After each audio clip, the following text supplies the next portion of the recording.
Okay, good evening, everyone. Welcome the new month of Adar. And we're going to learn the discourse as we begin to prepare for Purim. I'm trying to complete all the discourses in Megillah, in Sefer Torah Or. There's maybe 6 or 7 left. And this is one that we didn't learn yet. It's a tiny discourse. It's the last discourse in the book. So that's very special. When I say it's the last discourse in the book, there is additions called Haisafais. That's about another 35 pages that are afterwards, which we learned most of those discourses as well. But in the main book, this is the last discourse in Torah Or, and then there is Haisafais of Torah Or. So it's a tiny discourse. It goes from Daf Kuf, which is page 100. Would be in Hebrew, it's Kuf, which is 100, and it goes on to page 200. Not 100 pages in between, but it's the Hebrew Kuf, and it's between page 198 and page 200, which would be page 199, technically. Everything has to be complicated. And it's a short, again, a tiny discourse. A lot of content, a tiny discourse. I have like 30 books open over here. Not that I really don't need that many books open, but I have to look up a few things. So let's make an attempt to learn it. The tiny ones are usually not that easy, but Hashem's help, we'll figure this out. And it's beautiful, beautiful, beautiful. So on Purim, we read the Megillah. The Megillah is the story of Purim. It's called Esther, right? It's got the whole story of the plot to kill out all the Jewish people. And the ultimate great Purim miracle, God saved the Jewish people, story in ancient Persia. Anyways, the great miracle came about because the king got angry at his wife, who was a very wicked woman. And he had her executed because he was drunk at that time. And then the king, was lonely again, needed to get married. They made a big search throughout the entire country. And the king was then the king Achashverosh ruled over all of civilization. And he made a big contest, a beauty contest to find the bride, where all girls from across the kingdom were brought. And he fell in love with Esther, not knowing that she was a Jewish girl. And that later led to the whole story of Purim. So when the Megillah tells us the story regarding to the whole procedure, Esther was taken to where all the girls were being kept, all the girls that were being prepared to go meet the king. So it's very interesting how the Megillah has the longest discussion describing. It's like the second chapter of the Megillah Esther is all about the whole procedure of how girls were first congregated and how they would be prepared to meet the king. And mainly it discusses a whole length, how they all got into line, meaning they had a whole rotation. One girl would meet the king every evening. And so the king was like dating every night. But different girls were coming to him.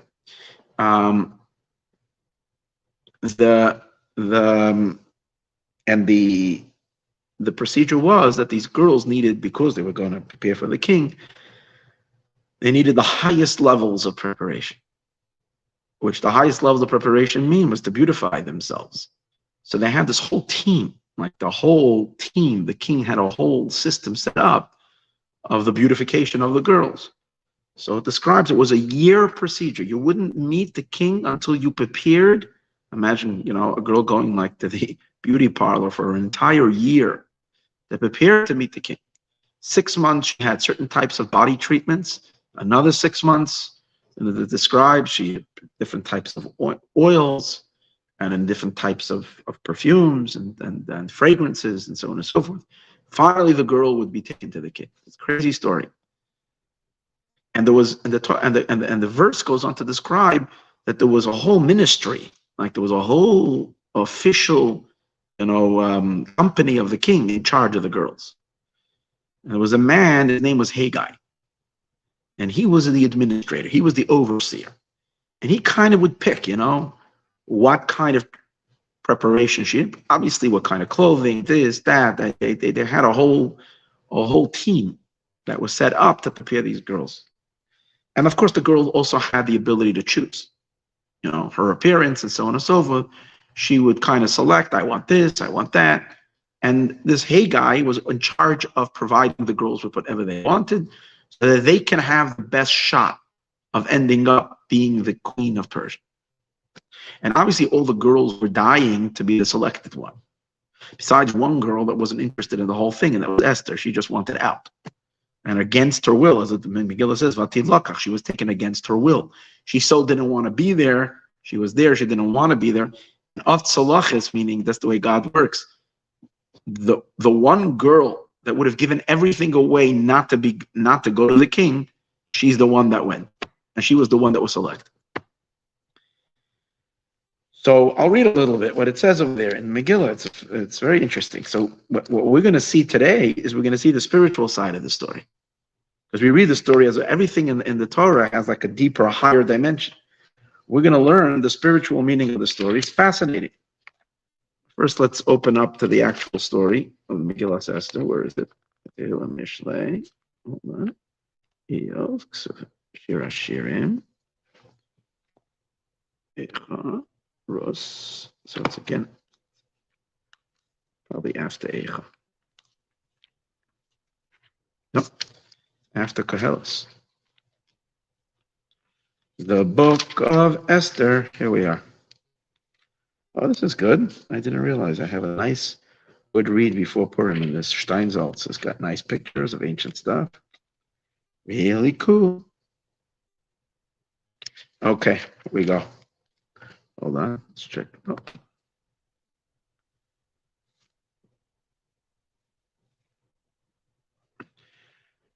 Okay, so let's read over here. It was when it was heard the word of the king, Vidasai, and his law. And when many girls were being gathered rather, to Shushan Habira, to the capital Shushan, al Yad Haggai, under the authority of Haggai. Esther was taken to the king's, the officials somehow abducted Esther, and she was taken. Again, the words imply that she was taken by force. Under the charge of Haggai, who was in charge overseeing the women's preparations. Now, immediately when he got Esther into the harem, as they kind of had them all, as the moment he brought Esther in there, he right away set his eyes on her. He immediately felt that she had such a charm, she had something to her going for her, that he thought she would be the one. That's why it says, she found favor in his eyes. Now, these girls had a procedure. The procedure was a year procedure, but I think the year procedure didn't start immediately. You had to get in line until you would start their preparations. They didn't have enough, to take all the girls in one shot and do all this yearly preparation. So girls would start. They would be waiting, for a while until they would start there. But by her, he rushed her. He rushed as Tamrukeha. Let's read how he translates it over here. This is verse number 9. The young woman was pleasing in his eyes. Haggai, who was in charge of the women of the royal household, and was familiar with the king's tastes, considered Esther a serious candidate for the role of queen. That's what it was. He exhibited grace before him. In addition of her beauty, he was charmed by her. And therefore, he took special care of her needs. He hastened to provide her with a supply of cosmetics. That's what it was, Tamarkah cosmetics. And proportions of food in which she was entitled. Lasisla, as they also fed the girls well, so to make sure that they would, look healthy and best. And what else and the 7 young women, it was requisite to provide her for the king's palace.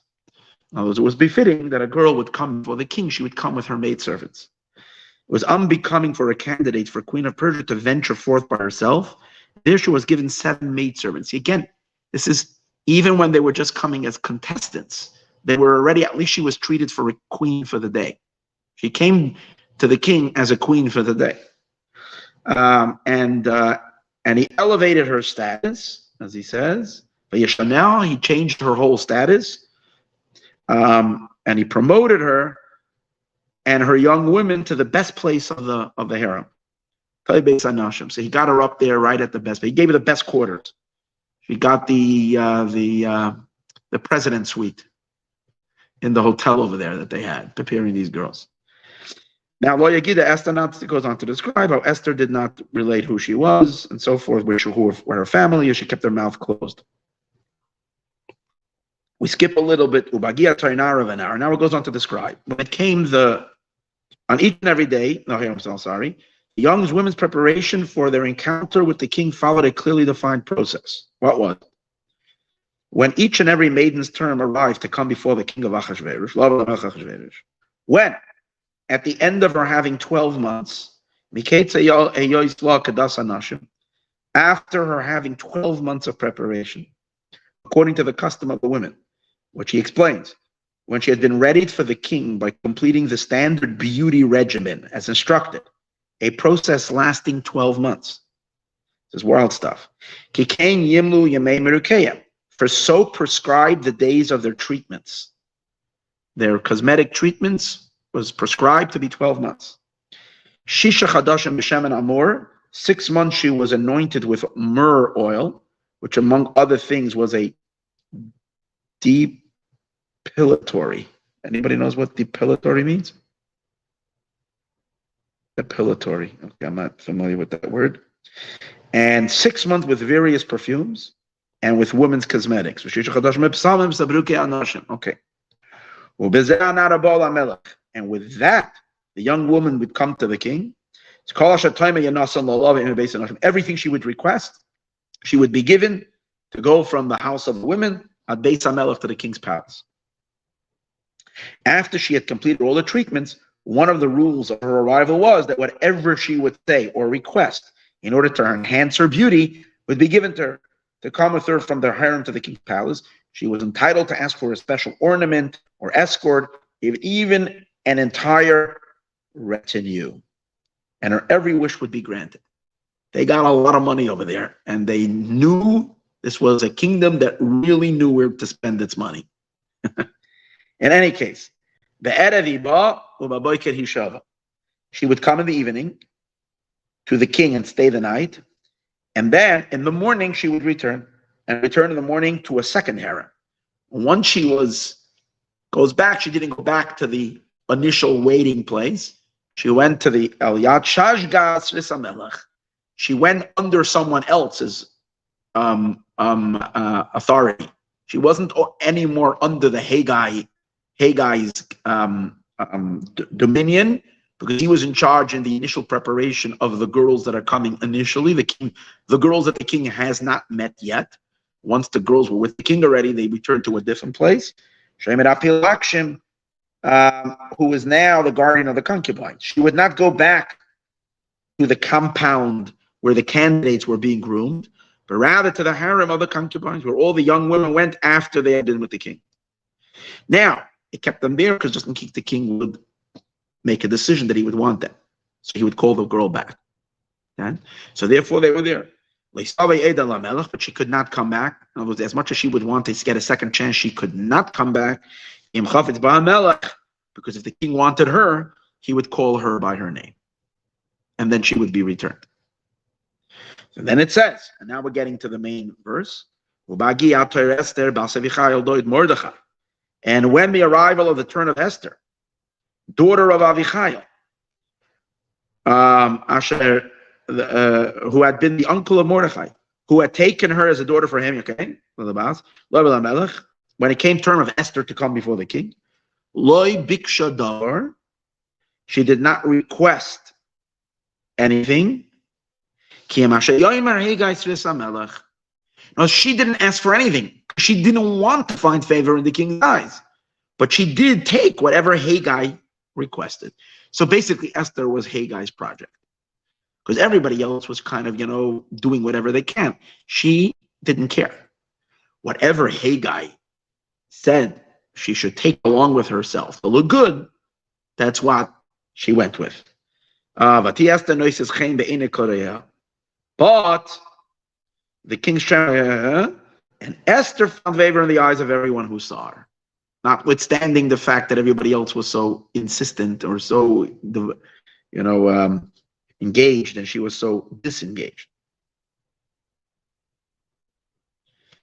And then it says how she went to the king and so forth. This is a long discussion.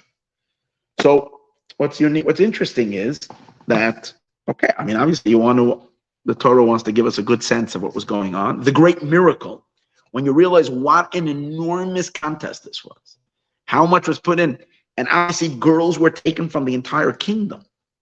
The fact that he chose the one with the Jewish girl, that was like wild, right? You see clearly God's hand.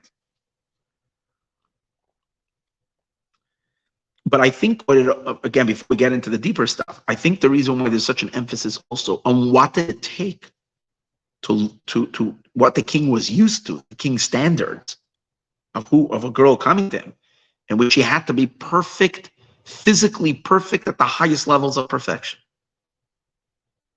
Such grooming for such a long time. But here's the wild thing. Maybe the Torah is discussing this because later in the Megillah, Esther, now we know that Esther never went after the king married her, she never went voluntarily to the king because she was Jewish and she was not allowed to be married to a Gentile king. So again, she knew it was by divine providence, she has to be with him. So every time he wanted to have his intimacy with her, it was on his calling, it was never on her request. But when it came time, when the decree came about and she needed to speak to the king and get the king's favor, then she sacrificed her spiritual self as well for the sake of Israel. Which means, going to the king would mean. So you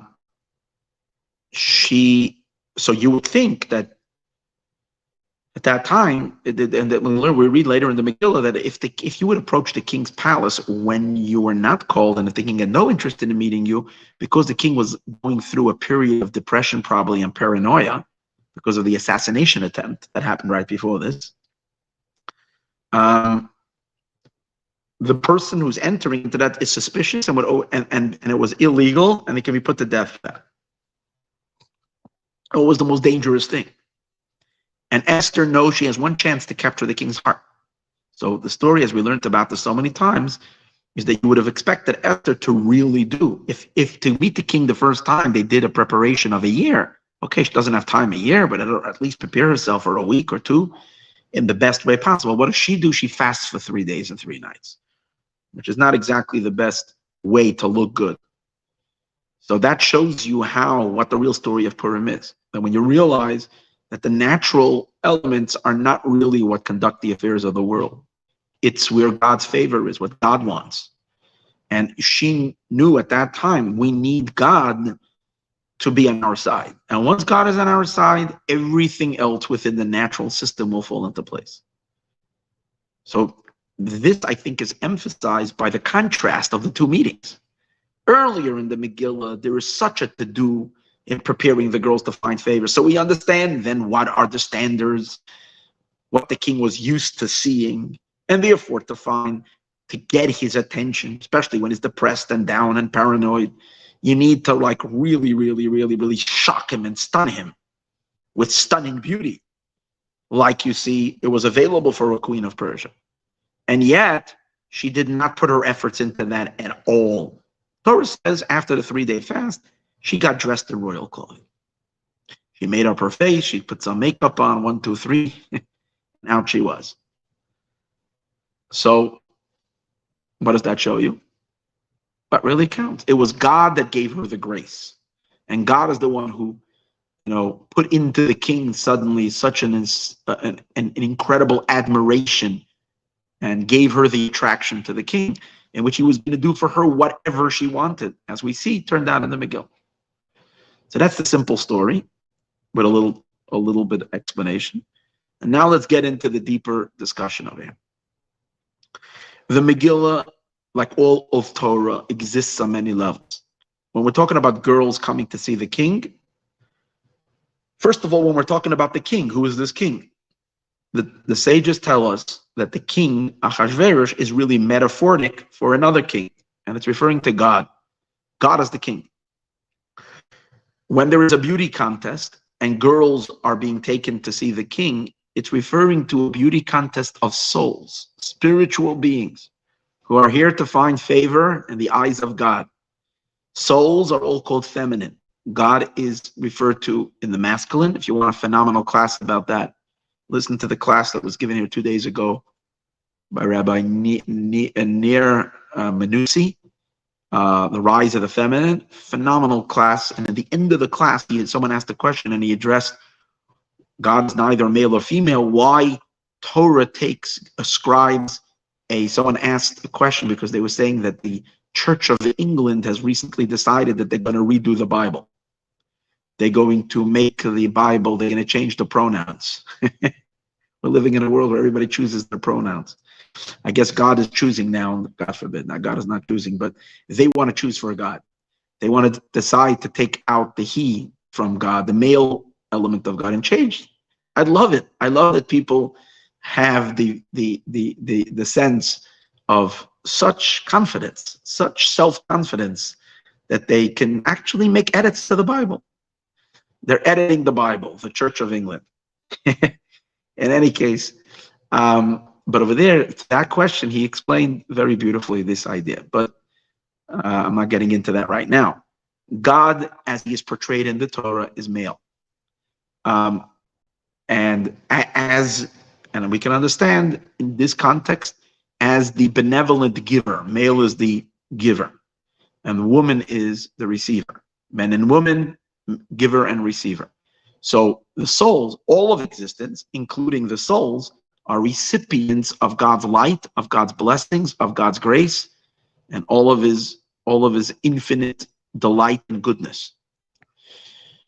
Souls are kept in a special women's chamber. So the women's chamber where the souls are kept in preparation for their meeting with the king, that is what we call Gan Eden, the spiritual worlds of paradise. So we're talking about souls after they've been here in the world. They're taken to a place of reward. The reward is to get married to the king. The reward is to be in a state of intimacy with the king. But before you go there, you have still a very nice time hanging out in the king's. What is heaven before you go to the king? Heaven is the place where you're kind of on the king's resort, right?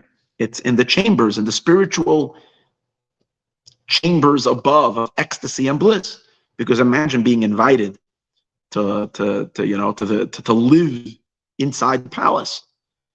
So even when you're not meeting the king, if you're just invited to the what's the palace in England called? What's its name?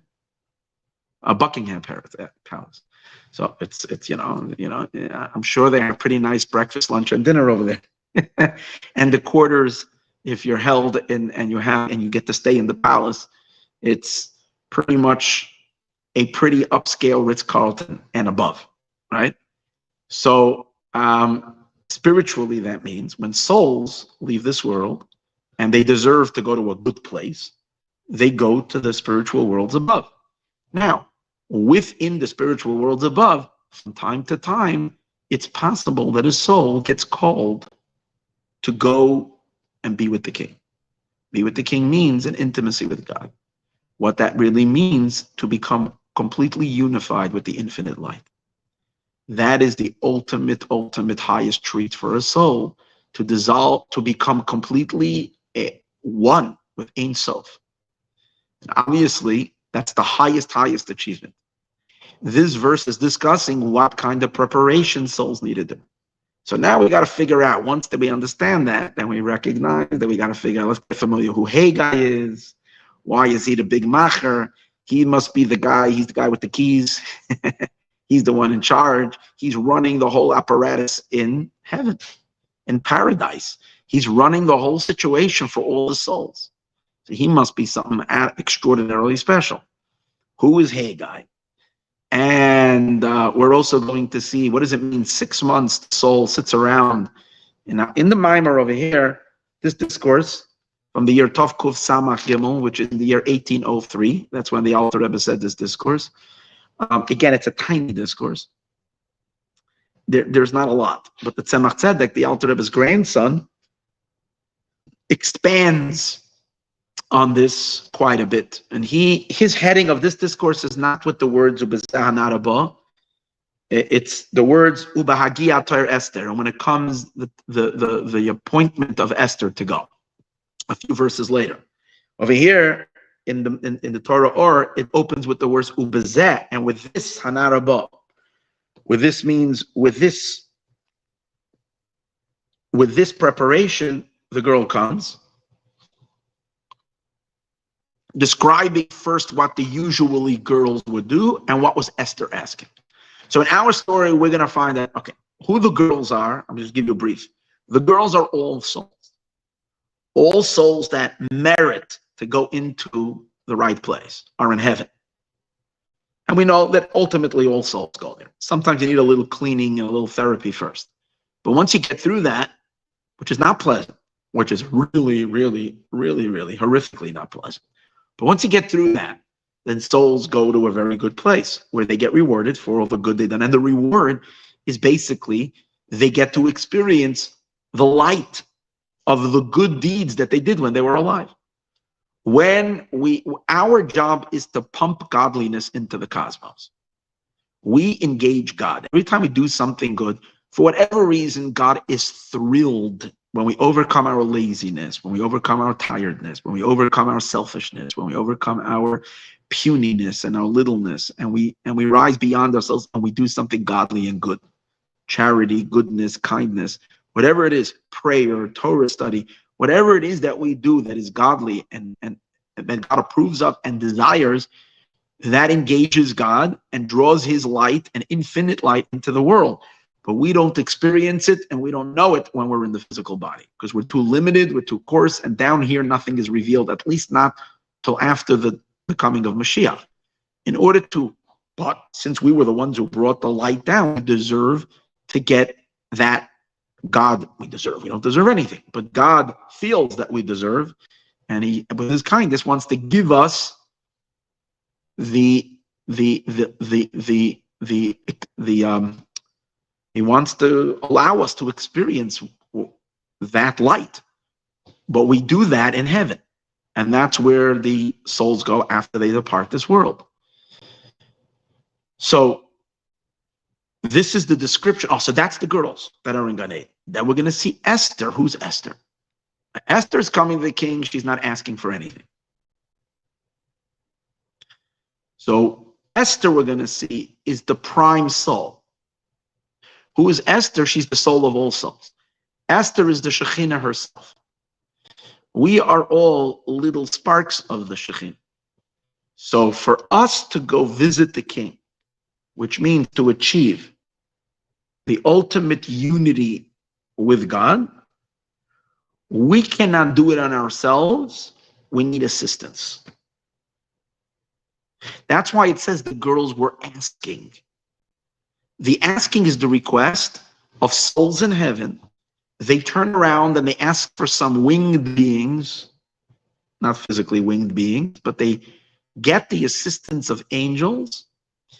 And when a soul is called, again, there's two things. There is being in the divine resort, hanging out in the divine palace, which is beautiful, ecstatic, and unbelievable.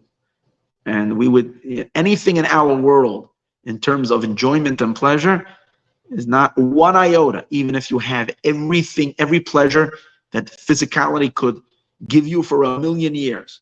It's worth zero compared to a moment in that exhilarated light, just being in the divine resort. However, as great as that is, it's a different story to go in and be alone with the king. That's to have an encounter with God himself. The soul meets face to face with God, absorbed, and ultimately it's an intimacy. So for the soul to experience such unification with God, for that's what the Megillah is describing. All the preparation that is needed for that, for the soul to be ready for that. And when the soul is finally going, all the girls, what did they do? They asked for help. They needed, give me this, give me that. What does that mean? He explains. That's the souls are assisted by angels to make their way up. Souls cannot make it on their own. The reason for that is really fascinating that we're going to learn. The reason for that is primarily is because although the souls are divine in their very, very essence, that's their inner spark, but they're not conscious of that level of existence, that their very, very essence. Just like we as humans, we're not conscious of ourselves as the seminal drop of our Father. That was once upon a time. Our Father transmitted a seminal drop, which went to our moms, and in the mother's womb we were created as human. Now, do we know ourselves as that seminal drop? No, we know ourselves as we see ourselves as full construct of being, of who we are. So once a soul comes down and becomes structured and a complete identity, it becomes a being. And as it is a being, it is a finite being. It has limitations, it has boundaries, it has definitions. Those boundaries and definitions will not allow the soul to experience the infinite, because it's finite. How can infinite be infused and unified with infinite energy? It cannot. Especially if see, we do mitzvahs and we're unified with the infinite, but we're not aware of it. So that's why it's like spills over us, so we have no clue that it's happening. So therefore, that's so awesome about doing a mitzvah. You don't know about it, how awesome that experience is, and that's why you can endure and you can live through a mitzvah and not die from ecstasy and bliss. But when souls are in heaven, where their sensors are on, if they would go a little too close, it would be too much for them. So the souls need to reach a level of complete disintegration of self. They have to lose all sense of self. Now we're not talking about ego over here, because we're talking about pure souls. But even a soul has somewhat of an identity, somewhat of a self, that the soul is incapable of its own to transcend that self. Angels, even though souls are inherently higher than angels, but when we say souls are higher than angels, means that the soul's essence is higher than the essence of the angels. Souls are a piece of God, while angels are creations. But on the other hand, angels have a quality over souls. Even though angels are creations, they're very, very, very, very subtle creations. And because of that, their sense of self, their being, they're not made up of stuff. They're not thick and dense, very refined. They are very, very nullifiable. They're very into not feeling themselves. They're very into being a complete conduit and a complete messenger without any self getting in the way. A soul, once it becomes something, that something is a little dense. He's going to explain a little soon. We're going to see, because souls, no, actually he doesn't say that. Tzemach Tzedek explains. Souls come from a physical union, created by a physical union, versus angels are created by a union called the union of the kiss. Now, immediately I'm going to explain, there's no physicality. There's no male and female in heaven that's physical, that are having a physical intimacy that's creating souls. We're talking about heaven of heaven of heaven, spiritual of spiritual, abstract of abstract. We're talking about the divine. Yet, within the divine itself, there is what's called the body of the Sephirot, the body of the attributes, which might be considered like the body of God, of divine being, called the supernal man and the supernal woman, the body of it. And then there is the soul of it. When a couple, a husband and a wife, are bonding, there's two levels in the bonding. There's the initial element of an intimacy, which is through a kiss. The kiss is a bonding, but the bonding is spirit to spirit. It's ear to ear. There's no transmission of any kind of physical fluid or physical contact. There is primarily they become one ear. Their breath locks and becomes one breath. So the breath of a person is more spiritual. So in heaven, when two forces, when the masculine breath and the feminine breath lock and unify together, that itself has now the ability to create. That sparks, that's the energy to create beings. Which beings are created? Angels are created.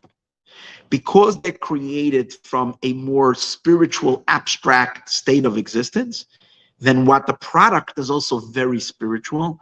The more something is spiritual, the less self it has. The more refined it is, the less of an I, the less aware of self it is. That's the quality of the angels. They're creations, but very, very subtle creations. Souls come about through the union of the male and female elements, what's called HaKadosh Baruch Hu and the Shekhinah. They become unified.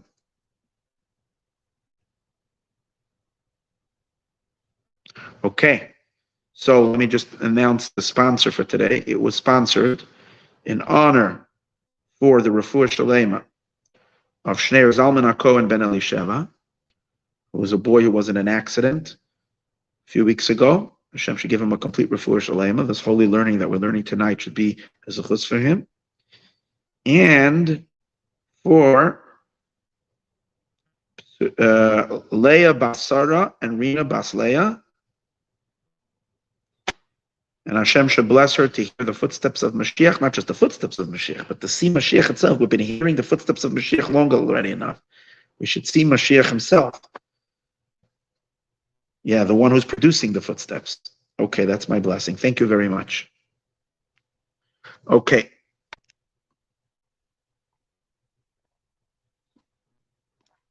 Back to the learning over here. So when there is a union above, but the union is more a physical union. Well, again, physical over there doesn't mean physical. Physical over there means the body of the attributes, not the soul of the attributes. So that's far more physical, far more dense, if you might say. And therefore, the beings that come about through it have more of a thickening of sense of self. Souls need to come into physical bodies, so the souls have to be more of substance. Angels are too refined to go into a physical body. So these souls can go in because, on the other hand, we find that a person, that a spiritual kiss, a spiritual union, even if you can be, we don't create anything through our, a person can, kisses someone else, they don't create through it. But in heaven, the kiss does create, as I mentioned earlier. But, however, the type of creature and being that is created through a kiss is similar to the creativity that comes from when we share ideas. When someone shares an idea with someone else and the other one gets it, and back and forth, they're connecting their minds together, they create, creativity comes out of it, creative ideas and so forth. These creative ideas are wonderful, but they're not a copy of the producer. It's an illumination of the producer, but it's not a copy of the producer. When you have a physical intimacy and it leads to a birth, that being that is born has all the DNA of the father and the mother. So the spiritual kiss is just kind of like considered an external type of a creative action, not one that you're transmitting your essence. When you're creating a child, everything of who you are and what you are goes into that child. So there is an enormous quality of a being that comes from the physical union versus one that comes through the union of the kiss. An incredible superiority, because only a soul which comes from what's called by the Kabbalists the Zivug Gufni, the physical union of HaKadosh Baruch Hu and the Shekhinah, only that type of soul being is a piece of God from above. The downside is, because it's transmitted through a physical union, the soul appears, even though it is made up of godly stuff, it is divine, but it becomes its own consciousness a creation. So in Hasidic terminology, there is a very fascinating teaching that a soul is the divine that becomes creation. It's not inherently a creation. It's a divine being. It's an extension of the divine, but experiencing itself with an outer crust of a creation. But that outer crust of a creation is a pretty thick crust. So that's the downside. When it is a creation, it can take itself pretty seriously. And it can't get out of self on its own. Most souls can't get out of the sense of self on their own. Okay? Angels, on the other hand, are but rays of the divine, but they're not of the substance of the divine. They also become creations. When they become creations, they are subtle, very subtle, where they hardly feel themselves. So when souls in heaven are now given the opportunity to ascend and come to an intimacy and become one with God, which means the soul is now being elevated outside, the opposite of the soul being created. The soul is now almost like undoing its creation, going back to an energy unified with the infinite. But it's not undoing the creation, because the soul achieves it while she is a soul, not the energy of the soul departs the soul. But at least its consciousness is now going to be elevated from creation likeness and become open. For that to do that, then the soul has to lose all sense of beingness. So there's no limitations, there's no walls, there's no boundaries, to the point where it has no beingness. And at that moment, meaning no limitations of beingness, it achieves its true being, which is that it is a piece of God, and that sparks unifies with the infinite. That's the ultimate intimacy. For the soul to do that, the soul needs angels to assist. The angels kind of massage the soul into this nullification of self, something the soul couldn't do. Besides, Esther, she didn't ask for anything. She can go in on her own. There are some very, very interesting, unique souls that are very, very refined and elevated souls. And those souls can make their journey up into the infinite and into the intimacy without any assistance of angels. Why? Because those are souls that even before they make that journey, they're very, very nullified. They hardly have any sense of self. Now, here's a Talmudic story that relates to this. Here's an amazing story. The Talmud says in this tractate, Masechtas Baba Metzia, Daf Pei Hey, the 7th chapter of Baba Metzia, Daf Pei Hey. The Gemara relates as follows. The Talmud's got the best stories. I told you that. Best stories.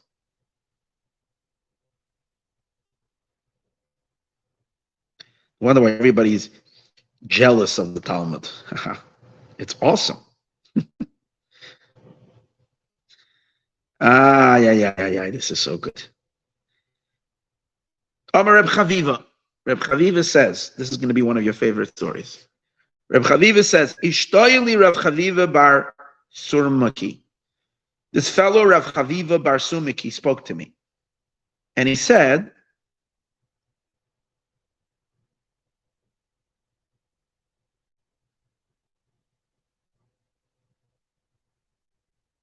so one Rav Chaviva is saying about another Rav Chaviva, I'm not exactly sure. Anyways, he said, this person saw Ahumer Rabbanon. He saw one of the rabbis. This wasn't an ordinary rabbi. This was a rabbi that a Shechiach Eliyahu Gabe. Eliyahu used to come visit him. Elijah the prophet, we know Elijah, even after he passed away, he never really passed away, Elijah. He went up with his body. So he comes down here for business. So there is this great rabbi who Elijah would come visit him all the time. Shechich means he was a regular visitor. So he told me, I saw him. Why did he catch my eye? I knew that this is a person who meets Eliyahu. But I saw him one day, the Letzafra, I have a Shapir in the name. I saw his eyes were very nice in the morning. When I saw him in the morning, I saw he had very nice looking eyes. Ula Orta, but in the evening, I looked at his eyes. Damyan Kidemiklin Benura. His eyes looked like they were burnt with a fire. So it was horribly frightening. I couldn't believe. I saw him in the morning. He looked good. I see him. He has burnt eyes. Amrulay, I said to him, my hi. What happened to you? Amrali, he said like this. The Amrul Eliyahu, Eliyahu comes by once in a while. You have Eliyahu visiting, you got to take advantage of it. So he said to Eliyahu, Achvili Rabbanon. show me the rabbis in heaven. This rabbi was a real chevraman. He decided he wants to see what's happening in heaven. Show me the great rabbis who have departed the world already, the great tzaddikim, the great righteous people that are in the upper world. When they're going up into the heavenly academy to learn Torah with God. So I want to see that. I want to see that elevation. We know that I want to see them Umrli. So Eliyahu said to me, good, I got you covered. I'll bring you to a place you can see them. However, I'm giving you a warning. You can look at all the rabbis as they are taking as they are ascending. Levar, besides, Migyohar Reb Chia. Don't look at the sage Reb Chia and his entourage, his wagon. Why? Don't look at him. Watch everybody else, but don't look at him. My simone, and I'll get how will you know which one is Reb Chia? You're looking from a distance. And you don't know these rabbis. These rabbis passed away. You didn't see any pictures from them. So how will you know who Reb Chia is? And not to look. Reb Chia was a student from Rabbeinu Yehuda Anasi, the one who wrote the Mishnah. Reb Chia was his student. He said, don't look at him. What will be his sign? You'll know that this is the one you ought not to look at. All of them are surrounded by angels, and the angels surround them as they're going up and they're going down. So you'll see angels around them. You'll get to see angels too. The angels that are taking up taking them up the souls. It seems like each soul has like a little caravan, a little a wagon, whatever that means, a spiritual way. Besides, you'll see one of them has no angel there. He goes up on his own and he comes down on it. Now, you know what it is when you tell somebody, don't look. You can look everywhere. It's a recipe for disaster, right? You're told, Eliyahu, you look at everybody, but don't look at that one. Look, you find the one over there, that one you can't look at. So, of course, he did look. He couldn't control himself. He looked at him. Two flames of fire came. And smacked him in the eyes. And he blinded him, both eyes. You'd look, I'm not supposed to look. The next day, Azli, he went. Ishtatchi ama'arte. I think he went, or I don't know if maybe he's saying this person did it on his behalf. I'm not sure.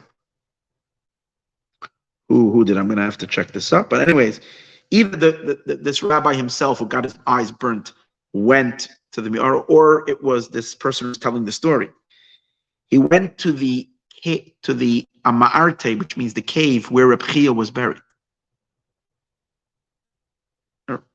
And he said, Amina, mesnaisa demar matnina. I teach your teachings.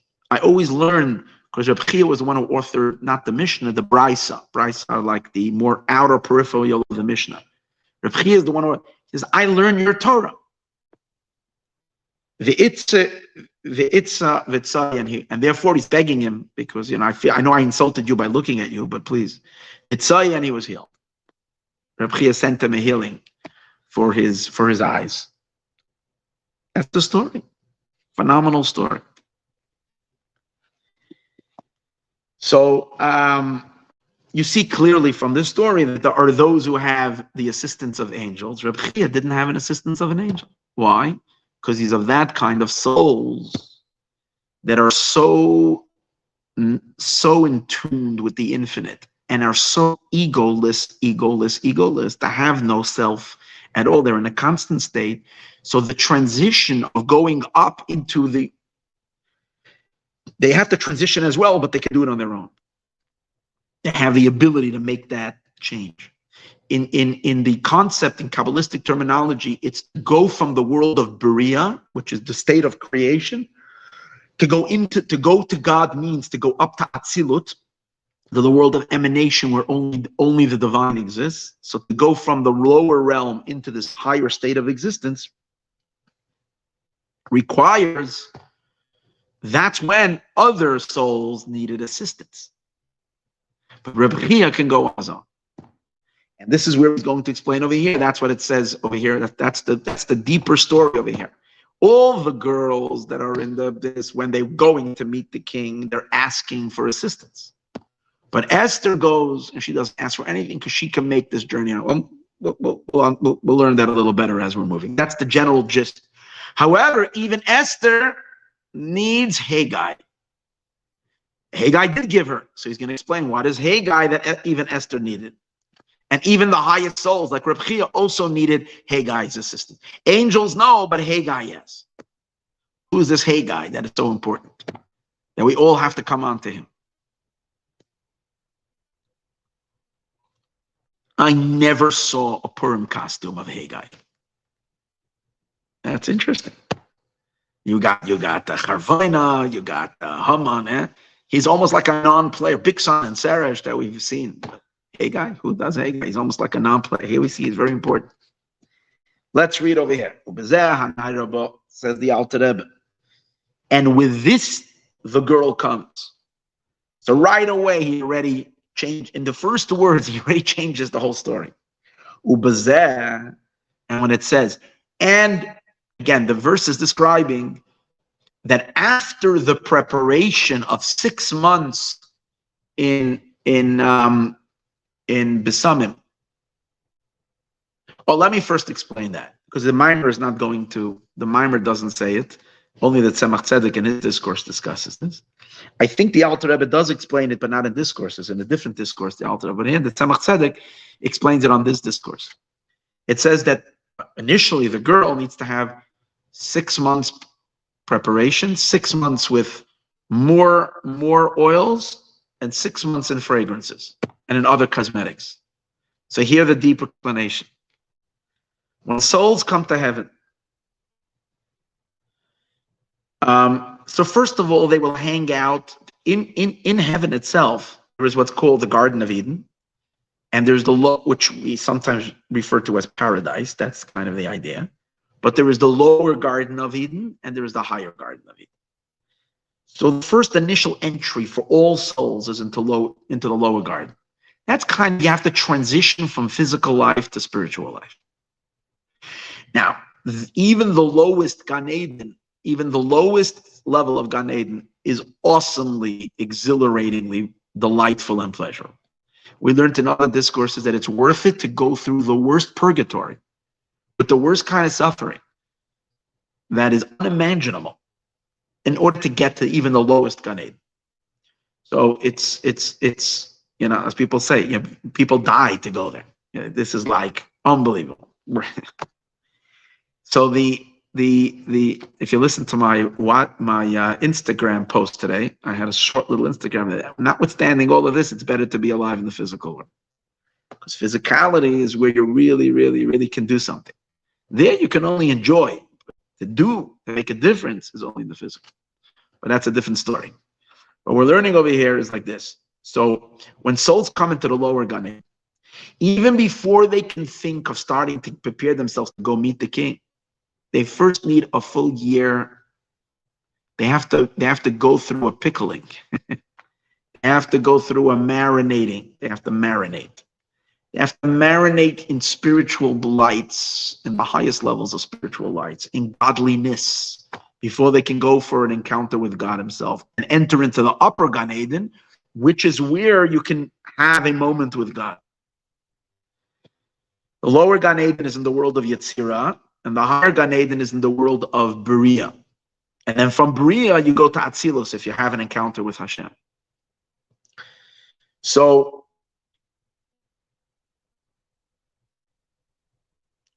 when the souls, so what do you do? What does it describe?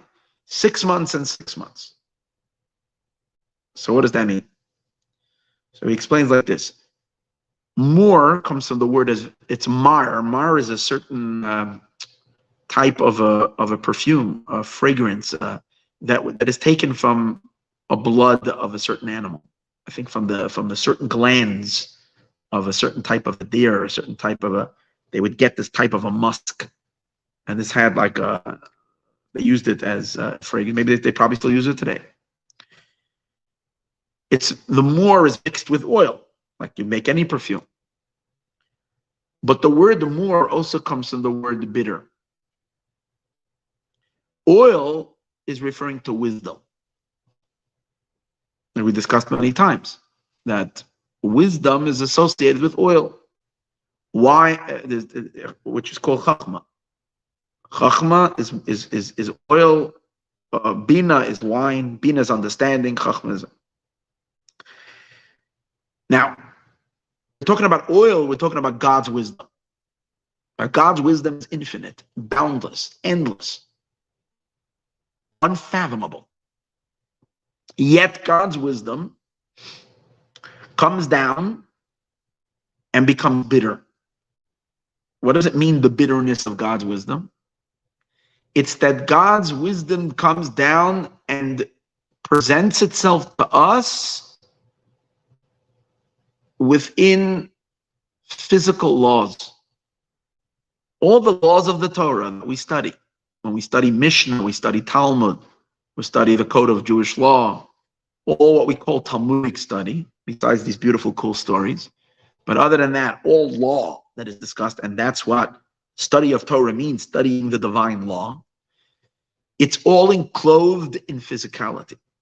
Discussions about legal issues, disputes, arguments, everything about physical life is all discussed back and forth with all kinds of reasoning like this and like that. Now, even though once you get into it, it is enormously enjoyable and engaging. If you ever went to a yeshiva and you watched the enjoyment that people have from studying and learning, they really crack it open, the discussions of logical debates. It's fascinating. It's really something enjoyable. But if you appreciate that what's hidden in these laws is an infinite spiritual wisdom, abstract wisdom of God, and you realize how pathetic it is that it is now talking about and enclosed in such physical discussions, that can cause that bitter. The bitterness comes from the fact that something so vast has been brought down into such a low case. It's encased in something that is so low, while it's really so deep and infinitely high. Imagine seeing the most exquisite, I don't know what,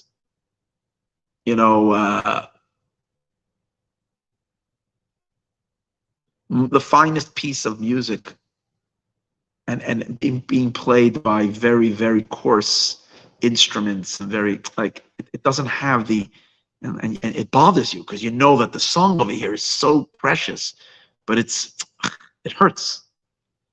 Or like the finest poetry, but then encased in, or the most beautiful diamond encased in a very, very bad setting. So the fact that divine wisdom comes down in such coarse discussion is bitter. Yet, that's also therefore like this. When souls go to Gan Eden, they marinate in all the Torah that they studied in this world. All the law that we study. We go through laws, learning this laws and that laws. When we're learning them, we just get the physical side of it. When we go to heaven, we begin to undress the laws and begin to appreciate its spiritual content. And it's enormously pleasurable. But what are you dealing with? You're extracting the oil from the myrrh. The bitter is the shemen amor, and so 6 months a soul needs to go through this rigorous. Why? Because that kind of acclimates the soul into the realm of spirituality and holiness. But the soul, it says, the sages say, fortunate. One of the sages went up to heaven and he came back with regards. They asked him, what did they say? What did you hear when you encountered the heavenly being? Similar to this rabbi who went up to heaven. And he came back with a story and he said he heard them saying, fortunate is those who come over here with their Talmudai biyadim and their Torahs in their hands. They haven't forgotten what they've learned, because it's really, really important to have Torah with you when you come there. Because what you do in heaven is you don't learn new Torah, you just unpack the Torah that you know already. You review it and you start saying, oh my gosh, this is what it really means. It suddenly opens up and it's like, wow. It's almost like when we're in a small little way, like we're happening with us over here. You read a story about a guy who's watching the girls putting on perfumes and so on and so forth, and he's taking them to meet this boorish king Achashverosh, and suddenly you realize that the king is God, and the girls that are getting ready are the dressing rooms of paradise, of Gan Eden, and Haggai is this incredible spiritual being who's, and so you say, wow, I can't believe there's such deep, fascinating meaning to this beyond just a story of a mad Persian king.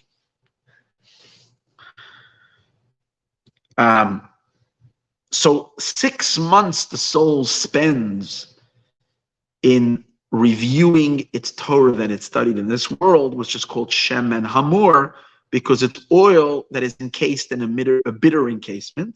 Yet that's the way we latch onto it. And then once we have it in its physical case, then we can undress it and get to its spiritual core and experience enormous pleasure. After we're done with this delightful experience, then the soul spends another 6 months. The next 6 months, it's with Besamim. Besamim, he goes on to explain, the fragrances is experiences of enormous joy. The soul experiences joy in godliness.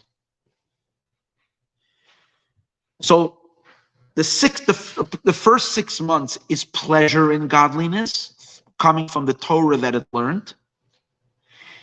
And then I guess it's considered higher because it's the latter 6 months. It's going into a state of incredible happiness and joy in its closeness to God, of it being in heaven. And that's called fragrance. He goes to explain why it's considered like fragrance. Psamim, perfumes, not oil, but after the soul spent 6 months with all this preparation, now the soul has acclimated itself to a pure, spiritual, holy existence, utterly godly.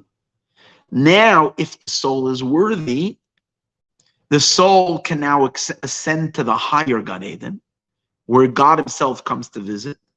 What does that mean? Where there's a revelation of the infinite. In the lower Gan Eden, it's just rays of that. But the real revelation of the infinite takes place in the higher Gan Eden. In order for the soul to go there, it needs to first spend this year. 6 months, it's interesting. I'm just going to give you a brief added idea that he says. Why 6 months and 6 months? Because he says, just like in our year that down here, as we experience time down here, our year is divided into 2 6-month segments. One is from Nisan until Elul. It's a 6 months. And the other one is from Tishrei through Adar. Now we're in the last phase of, it's two half of years. We know the 2 powerful months in the Hebrew calendar are Nisan, where Pesach is, Passover, and Tishrei, when Rosh Hashanah is. And this introduces 6 months and 6 months. So the 6 months, and the energies are very different. That's why one is the beginning of summer, and one is the beginning of winter. Summer is the time of Chesed. That's why it's more daylight and less nighttime, more heat, more revelation, kindness. And the winter, which starts in Tishrei, is related more to Gevura, God's severity. It's why it's cold, more constriction, more darkness. The origins of Chesed and Gevura are Chachma and Bina, because Chachma is on the right side and Bina is on the left side. From Chachma comes pleasure, from Bina comes Simcha, comes joy. So when the soul is in heaven, it also experiences the 6 months and the 6 months. 6 months in the fragrant oils which come from Chachma, similar to the 6 months from Nisan till Elul, the 6 months, the summer months, which is like from April until August, or September, and then the next 6 months from October until March is the other 6 months. This is like from Tishrei till Adar. There's another 6 months that belongs to the left side, emanating from Bina, which is the source of the fragrances and the joy. So the soul goes through these two polar parts of the year, basically introducing the neshama to heaven. After it's done this, now she's ready to start its ascend up to the real godly experiences.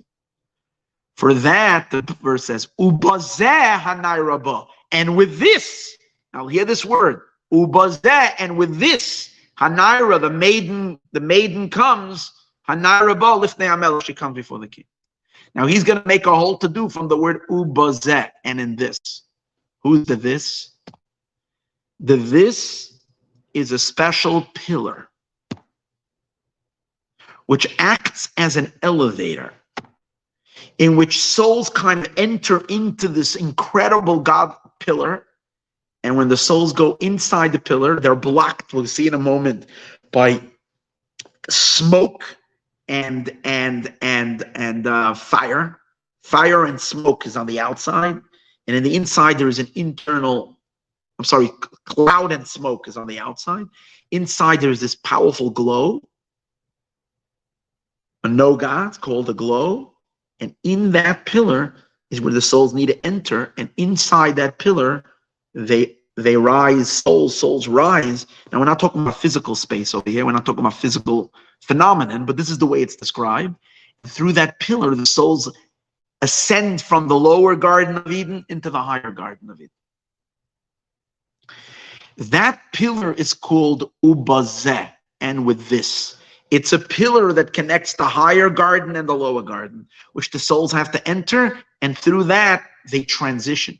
This is a transition. Now, the reason they need this pillar is because the pillar is going to metamorphosize them completely. Without this pillar, they could never handle even one split second in the higher Eden, especially to go before the king, into total unity with God, which happens in the higher Gan Eden. They could not go there. They need to go through this Amud. Let's read it inside, and I'm going to share with you a fascinating Zohar, where you'll see that it discusses it. It's amazing how all this information sits in the bookshelves, and no one even ever picks them up and to read this stuff. But it's there. It tells us the whole secret of heaven. And with this, the girl comes. So the good part about learning this is, at least after, God forbid, someone goes up there, you know what to ask for. You know, you come there, you say, what's with the cosmetics? When do we start the treatment? Or else you have no clue what to ask, right? You know, you ask a little bit here, and then I heard there's a pillar. Where's the pillar? Do I go to the pillar? You know, at least, so they know that you know what you're talking about, or else they can, like, you know, it's very important. Ubazeh, and with this, Hainu, what does it mean, this? Ha'amud, this is the pillar, Shebein Gan Eden HaTachto, in the Gan Eden Elyon. That's between the lower Gan Eden, the lower garden, and the higher garden. There's a pillar. And through that pillar, the soul ascends. So he tells you, the Alter Rebbe says, now where do I know this idea there's a pillar? First of all, the Alter Rebbe hangs out in heaven more than he hung out on earth. So he knew what's going on there. But in addition to that, he says, Ayin Zoyer Vayakel, Reish Yud Aleph, Amid Aleph, Vayechi, Reish Yud Tes Amid Aleph. He's giving you two places in Zohar to look, and you'll find out about the pillar. Thank God I wasn't too lazy today, even though I was pretty lazy, but not lazy enough not to check this up. And I took out the books, and I did look them up. And it's fascinating. Let me share with you this stuff. This is just the best. Okay. So after the souls, the begin the mistat. I'm reading over here in the middle of it. The mistatkin ishmasim lahu nor the nafik v'nafik me'eden. After the souls are corrected through the river that goes out of Eden, yachlin li isyashva be'in and sachas. They're able to settle into this brilliant light from above. Ulasalka le'ela, and they're able to rise upward, to be elevated. Bahu pischa de emtsuisa, through the middle entrance that goes into the higher garden. the rekia, through the middle entrance of the firmament. And here's where the Zohar introduces the pillar. V'chad amuda the koim be'emtsois ginsa the amaron. And this one pillar that stands in the middle of the garden, as we spoke, the kamaron, like we've already said. Okay, so we find out that there is a pillar. Bahu amuda salkin le'ela. With this pillar and through this pillar, souls ascend upward. They go up where? Through only with the pillar can you go through that entranceway. Begoy hai pischa derakia, through the entrance of heaven, of the firmament. Ubei sachrana, and around this pillar is be'onon, there is a cloud, v'ashan and smoke, v'noiga and a glowing light. V'afal gav da'oikmu lahaikra.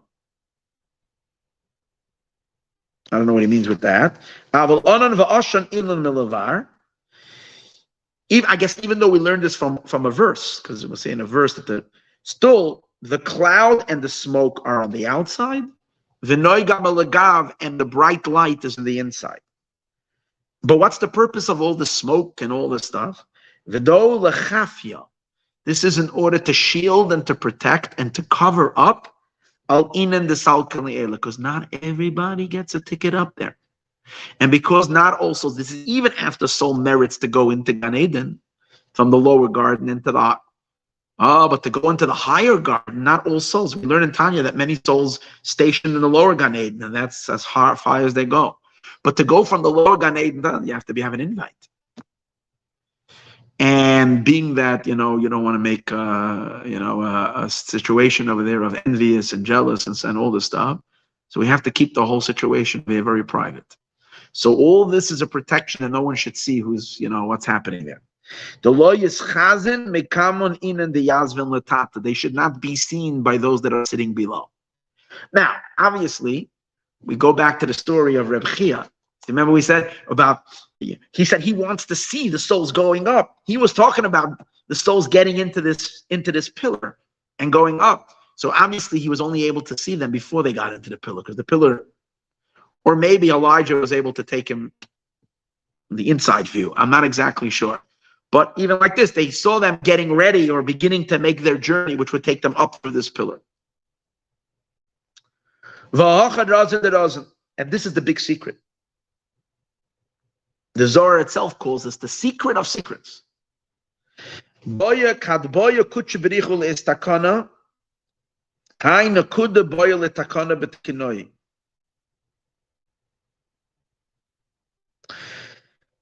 guess I'm not clear with this. It almost seems like when God wants to kind of engage with the soul, to share his infinite light.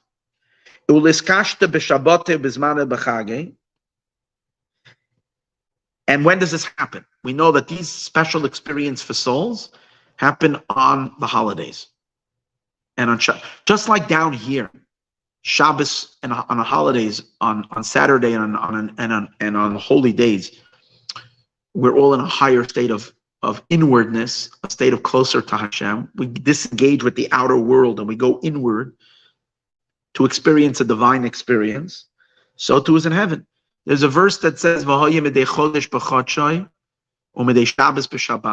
it will be from every Rosh Chodesh and every Shabbos, every new month and every Shabbos, Yavai kol basar, all flesh will come, to bow down before me. So it's explained that who are these flesh that are coming? The souls in heaven, even though their souls are also called flesh, compared to the pure non-beingness of the divine, even souls are called flesh. And when souls ascend upward to bow down, which means to be utterly nullified in front of God, that's called they come before him. When does this coming happen? On Shabbos and on Yom Tov. So when God wants to invite certain souls in on Shabbos and on Yom Tov and bring them to a higher place, Meshader, Hashem sends Arba Anpin Denesher, the four faces of the eagle. In the chariot of God, there are four beasts. The face of a lion, the face of a ox, the face of a man, and the face of an eagle. Now, each of these four beasts have four faces. So the four faces of the face of the eagle, which would probably mean the eagle of the eagle, the man of the eagle, the human of the eagle, and the ox of the eagle. Or it might mean, I think this is what it would mean, or it might mean the four eagles from all the faces. In each one, there's a primary being, and then there is a face of an eagle in each one. So I'm not exactly sure. It's the bird creature. Again, nothing is physical here, but this is the imagery that we get. So the four faces of the eagle, they're the ones that get sent down, these birds, which are angelic beings. Remember we said earlier that the souls need assistance? So who is the angels that take them up? These are the face of the bird. Why? He doesn't say it over here. Birds, the eagle represents divine compassion. The Torah associates Kenesher Yair Kinov, like an eagle awakens its little eaglets, and it does it very gently because she has compassion on them. So the symbol of compassion is the eagle. The symbol of love is the lion. The symbol of awe, of discipline is the ox. I'm not getting into why this is the symbol. What the eagles personifies is compassion.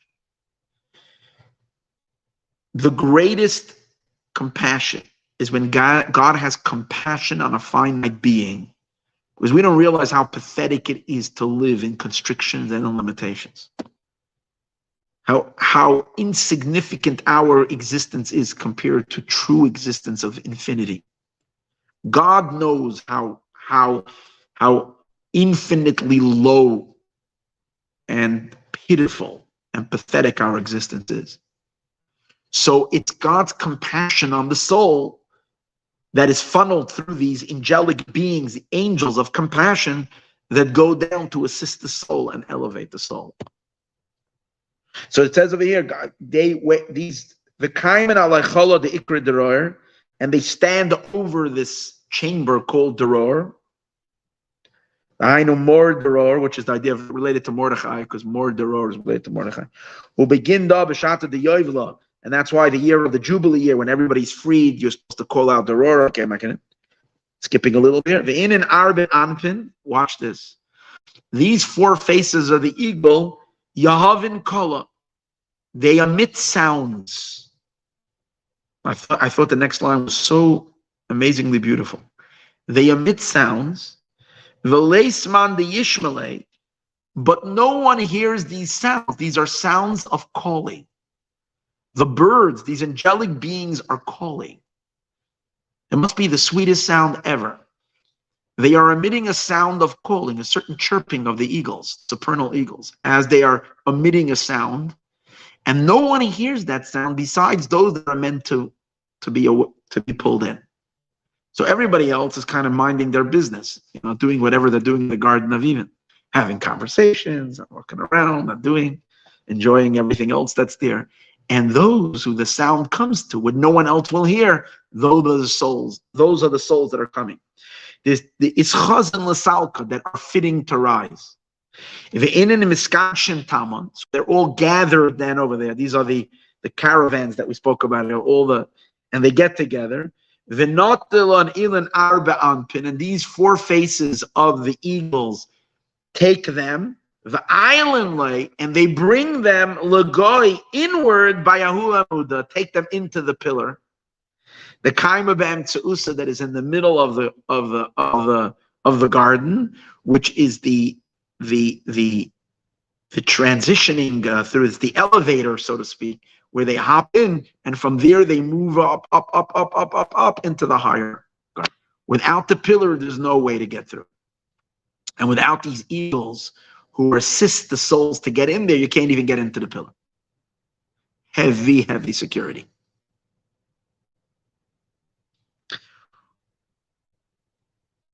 Oh, let me just read one more line. Ubayhishata salka hu amuda. And at that time, this pillar rises. Once it has souls, who to take, once it's like, the once this pillar, this elevator, this thing is filled with souls, it starts to rise. Anana ve'esha utnana, the cloud, the fire, the smoke, and no gamilagav, and there is this bright light inside. And this is called Mechoin Har Tzion Umikra'eh. This is what's called in Isaiah, the base of the Mount of Zion, Umikra'eh, and her callings. Who are these callings? This is the fire, the pillar, that's what he's learning. Mechoin Har Tzion, whatever. And they're kind of, and Kivan the Salkan Ilan Ishmas and Adahu Pischa Derekia. Once the souls have now ascended up to that entrance of the firmament, then the whole firmament goes around the garden 3 times. Don't ask me what this all means. I have no idea. And from the sweetness of the sound of that firmament going around the garden,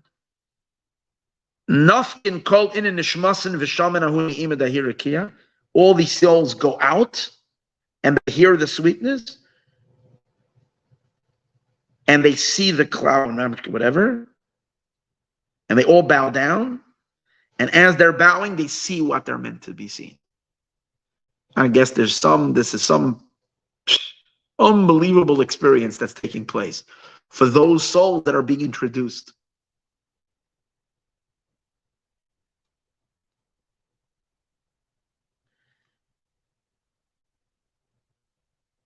And they go closer and they go back, closer, in and out. It's a whole situation. Again, it goes on, but this is the part that we needed for our discussion. There's another Zohar in Vayechi, also says it very briefly about this pillar. In Chassidus, there's a lot of talk about this pillar. Here he's talking about it very briefly. So he says, when in the Megillah, this pillar, which is again the connector between the lower garden and the higher garden, is called the Ubazeh. In this, Ubazeh, I know between the lower Gan Eden and the Gan Eden Elyon and the higher Gan Eden.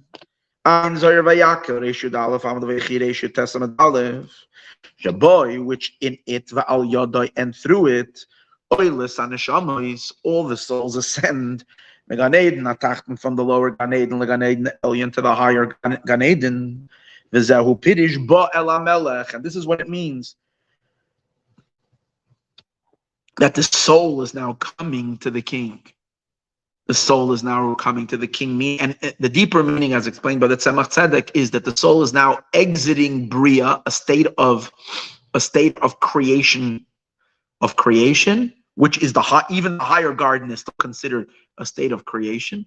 And the soul is now ascending into the levels of Atzilut, which is non-beingness, which is totally one with the divine. And that's what it means. She comes to the king. Just like the girl, when she came to the king had intimacy with her, which means she became one with the king's body. In our case, it would mean becoming one with God. Now he asks a question in the parentheses. Now from what it says in Zohar Pekudei elsewhere, Bepirish Ubazeh, where over there he explains the word Bazeh, Shu B'chinas Yesod. Over there he explains the word whenever it says Bazeh. Bazeh means Yesod. And we're saying over here it's the pillar. Bazeh is the pillar. As opposed to Malchut. Malchus is called Zos. And Zeh is called Yesod. We know Yesod and Malchus. Yesod is the masculine and Malchus is the feminine. So Malchus is called Zos and Yesod is called Zeh. So when it says Ubazeh, is referring with Yesod.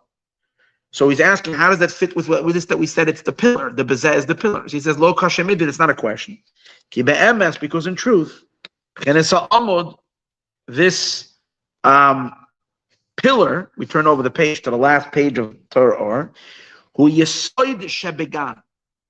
In the Gan itself, in the garden itself, there is the element, there are the Sefirot in the garden. The Yesod element of the Sefirot that is in the garden, that's the Amud, that's this pillar. You look in the Sefer Migdash Melech, which is a Pirush on the Zohar, in Parshas Vayichisha.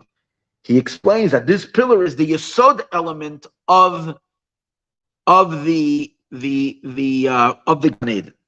V'hainu. We'll understand that in a moment, or at least a little bit. We'll attempt to understand that in a minute.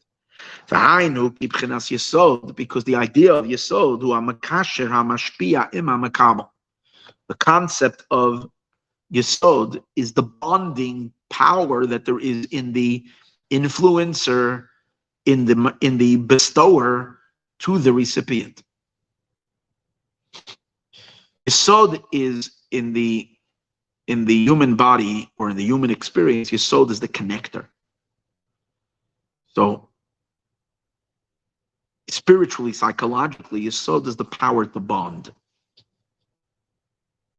which later physically manifests itself in the physical ability from one person to bond with another person, which is through a physical intimacy.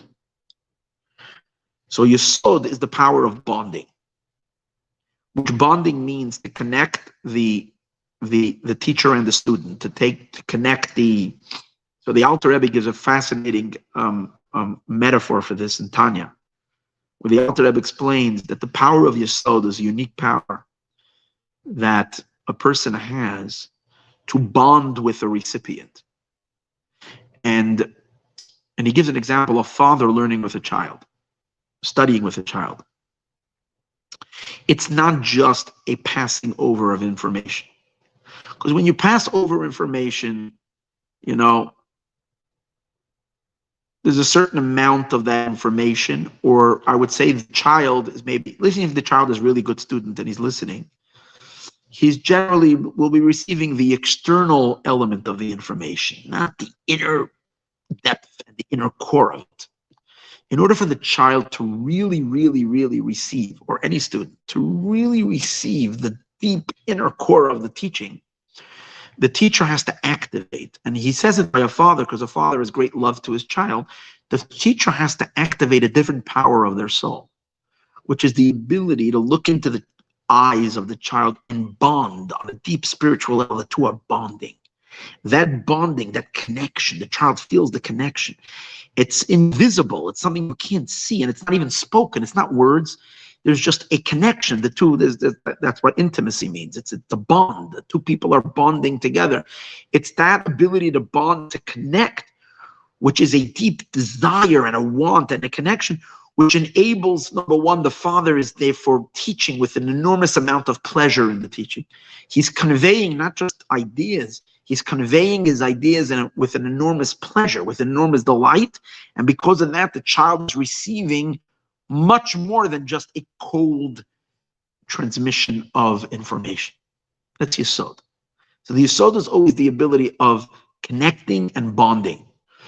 And that's a difference a lot of times between a good teacher and not a good teacher. A lot of people have very bright minds and they have a lot of information. They just don't have the ability to connect to their audiences, to bond with them. You have to be able to bond with the people that you're talking to. And when you bond with them, that's a Yesod. It's a Yesod element. Being that Yesod is the bonding, so when a soul is now being invited up to a higher world, to a higher experience, to a God, in order to enable that to happen, the mashpia, the world where the soul is going to, the level where there's going to, extends itself and bonds, projects itself outward to send a invitation. And that invite is a bonding, in a sense. It's already pulling connecting and seasoning the recipient to be able to come in even before he or she comes in. That's that connection that takes place. So that's why this amud that is meant, see, the amud, this pillar of Gan Eden is not meant for those that are in Gan Eden. It's meant to act as a transitioning place for those that are coming from the lower Gan Eden or from outside of the Gan Eden into the Gan Eden experience, into the Garden of Eden experience, to bring them into that. So for that requires a special power of connection. What is that connection going to do? From the bestower, from the teacher, it's like even before, it's like a teacher before they start teaching, they look at the eyes of the student. The father looks at the eyes of the child and they connect. What that does is should do is that you really capture and get the concentration of the recipient. There are people who can walk into a room of an auditorium of a few hundred people. They don't even say anything. They stand there, they look around, and they connect to every person in the room. They have a connection. It's like a spell. Literally, it's a spell. There are people like they can spell. Suddenly, everybody is spellbound even before they open their mouth. They just have that connection ability. Now, what you've done is that everybody forgot about their cell phone. Everybody forgot about that they need to go to the restroom. They forgot about their whatever thing that's there. Or it's like you. What happens is that connection takes you out of whatever discomfort or distraction that you might have, and now you got lost. It's almost, so that's the power. What is that? The teacher is really projecting their energy onto the audience. This orator or whatever it is, this person projects their energy and swallows everybody into themselves. Now, it's not yet the transmission, because the transmission is going to be the message they're going to give over, what they want to say. That's going to be the teaching. So, and that's where, but this is an introduction. The impact it's having on the listener, on the person in that audience, is that person becomes nullified from their previous existence. What's called nullification. Nullification doesn't mean destruction. Nullification means you're no more stuck in your boundaries, in your world. You're now lost yourself. You're open. You're completely outside of the self-consciousness and constriction. And that's why I said earlier, you forget all the things that were 5 minutes ago. You were so busy. This one, that one, this, that. You had all kinds of distracting thoughts of your own small little puny world. Now you're lost in this. Hopefully it's going to be a worthy message of this individual who's able to take you out of where you are into their world. Gan Eden does the same thing. There is this pillar. That's what the pillar is supposed to do. Yesod is hamakasher hamashpia l'makabel. It's makasher. It bonds the mashpia to the makabel. V'aymasher ela pasik v'ata tetzave sha'amud. This amud nikra gam king kol. This amud is also called kol because Yesod is called kol, like we see in the verse. L'cha Hashem, to you God, Agdula, which is greatness, which is chesed, Gevura, which is might, which is Gevura, Tiferes, which is beauty, which is the third sphera, Netzach, victory, V'hod, and glory. And then it says Kikol. What's kol? Kol is Yesod. So Kikol b'shamayim u'ba'aretz, kol that connects heaven and earth. We learned about that many times. Kol is Yesod. So V'zeh inyan, and this is the meaning of when it says, why is he bringing this, that it's also called kol? Because God says, that, remember I said earlier, that being alive here in the world and doing mitzvahs is worth more than all these exhilarating experiences. We're kind of, tonight, we're tripping out and all these, we're not, this mimer is like, it's Purim, it's like Adalayada, we're taking off, we're going into a different realm, in a different zone. Usually we focus very much on our duty, what we have to do when we're alive. It is explained, we're alive in a physical body.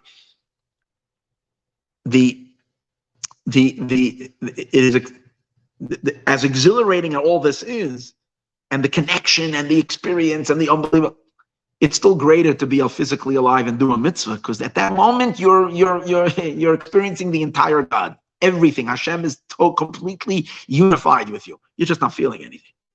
So the verse says, Tachas. So, but then there's a certain part in the Torah where God gets frustrated. At least he conveys frustration to us.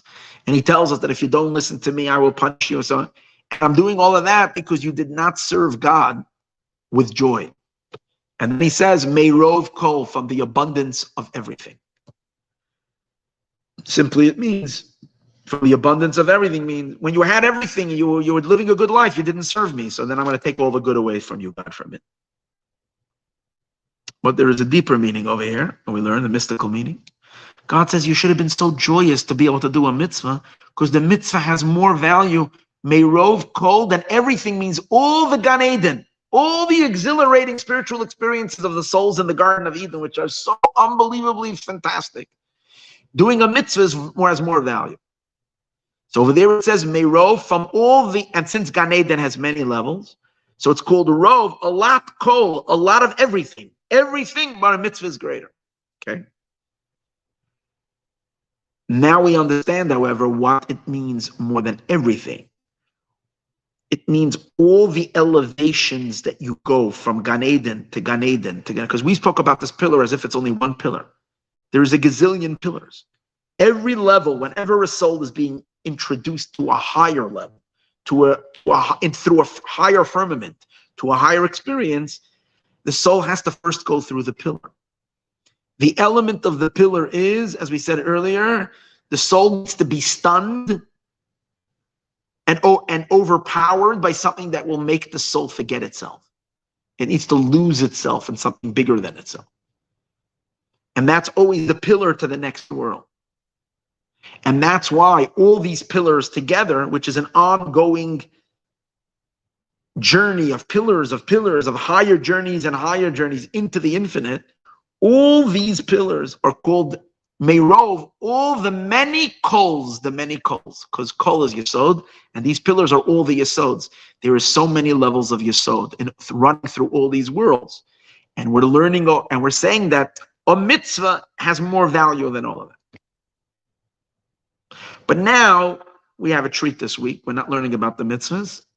We're just going to go into the kol experience and see what that is for souls. What is it when a soul is not in a body and it really is going through these worlds? So when the girl has to come before the king, which means the soul has to enter into a higher realm, how is it going? Ubazeh. It's going through the pillar now. The pillar is called kol. It's also called bazeh. It's called zeh in this. Ayin Shah. Now we go back to the discourse after the parentheses. Inyana amud, and what is the idea of this pillar? Ubchenas bittul. That's what the amud does.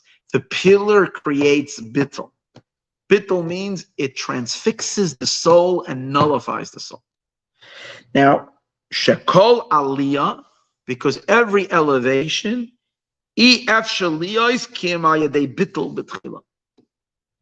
every elevation needs to come.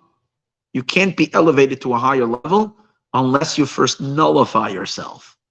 The nullification, there has to be a nullification, and that frees the souls from the trapping of the previous identity and limitations of self, and then the soul is experienced and ready to go into something higher. The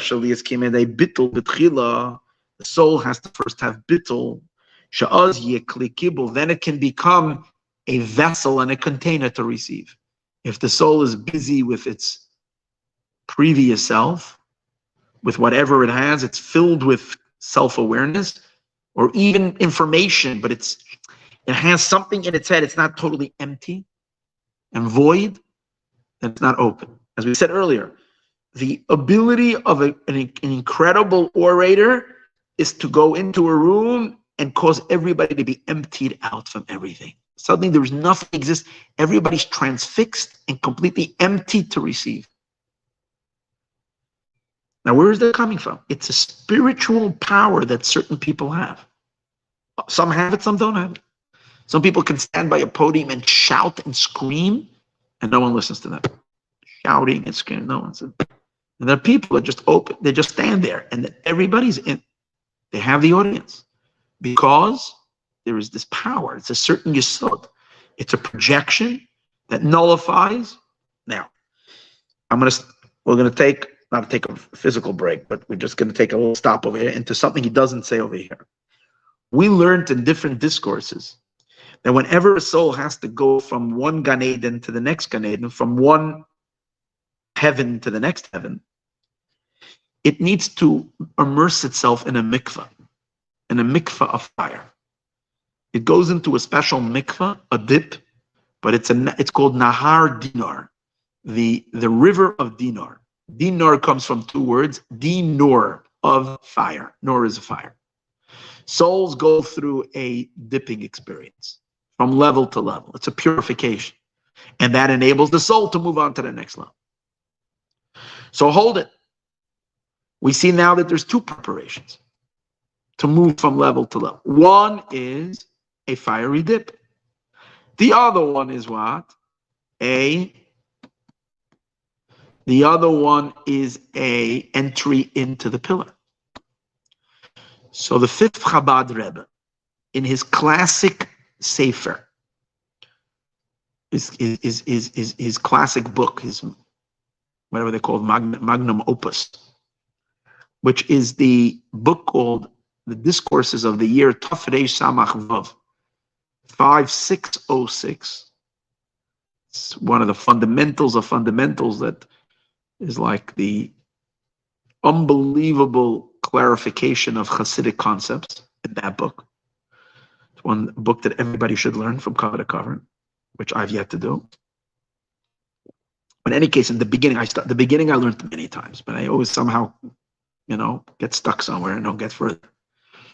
But in any case, in that Sefer, at the beginning, he has a long discussion about the river and the pillar.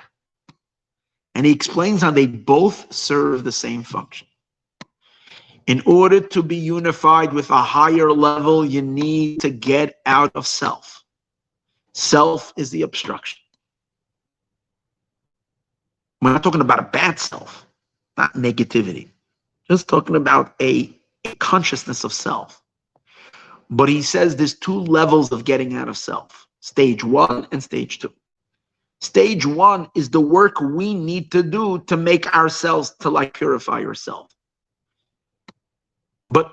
And stage number 2 is after you've done everything to get out of yourself, you're still in yourself. So now you need to be zapped by the place you're going to, and that does the trick to its fullest. The first the person has to do, so to speak, like the sages tell a story.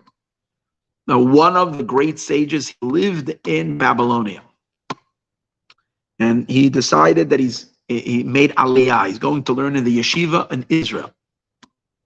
Now, the Babylonians, those in Babylonia, there were huge, big academies, yeshivas, Torah academies, and he learned by the greatest rabbis. But it still did not come to the superior type of learning that they learned in the land of Israel. So when he needed to do his preparation, he was planning to be upgraded from the Babylonian schools to the yeshiva in Israel. And he felt that all of his information, all of his knowledge that he had, which he accumulated in years and years of diligent study, the knowledge itself would be a distraction. He wouldn't have an open mind because he would come into the yeshiva with preconceived notions. It's like students who walk in to a class and they think they know everything already. And even if they think, what else can he teach me? So in that sense, he was afraid that his studies and his learns of the way he understood his whole outlook on life, his outlook on halacha, and his outlook of understanding of Torah concepts were molded and crafted by his teachers of Babylonia. Now he's going to the land of Israel. He has to receive a much higher form of life. But what do you do? How is he going to empty himself out from all that information? He felt he needs to forget it all. How's he going to forget it? How is he going to press delete? He learned it. He studied. He toiled. He exhorted himself day and night until he accumulated all this knowledge. He needed God's assistance. So he fasted 100 days in prayer that he should forget whatever he studied And now he should be ready for the higher level of it. Now, obviously, not like he flushed everything down, then no. Because the sharpness of his mind he gained through this study. But the actual information, he just wanted to clear his head. So he should come like an empty, open vessel. He says that procedure of emptying himself through his fasting, it was getting divine assistance, but it was still his work. That's equivalent to dipping yourself in the dinner. You're going there and you're dipping. You're dipping through this intense experience of the fiery dip, wipes the hard drive clean. But you're still not ready. Because even your emptying is still yourself. There's still the you that emptied. Now you have to be completely forget about it. It has to be, you have to get out of you, not because you took yourself out of you.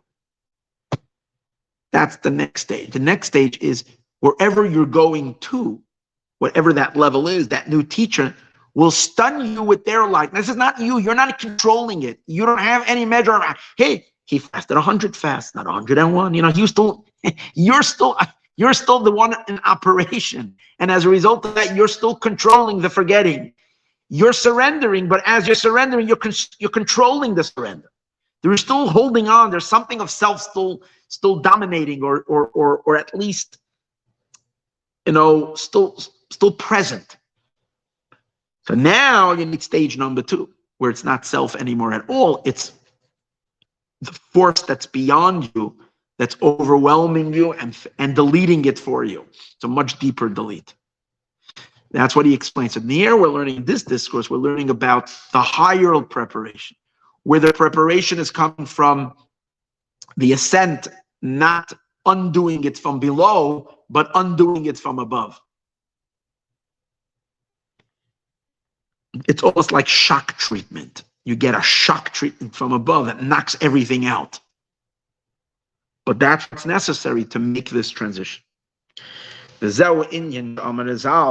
this experience, where the soul goes into this pillar, which makes the soul forget everything.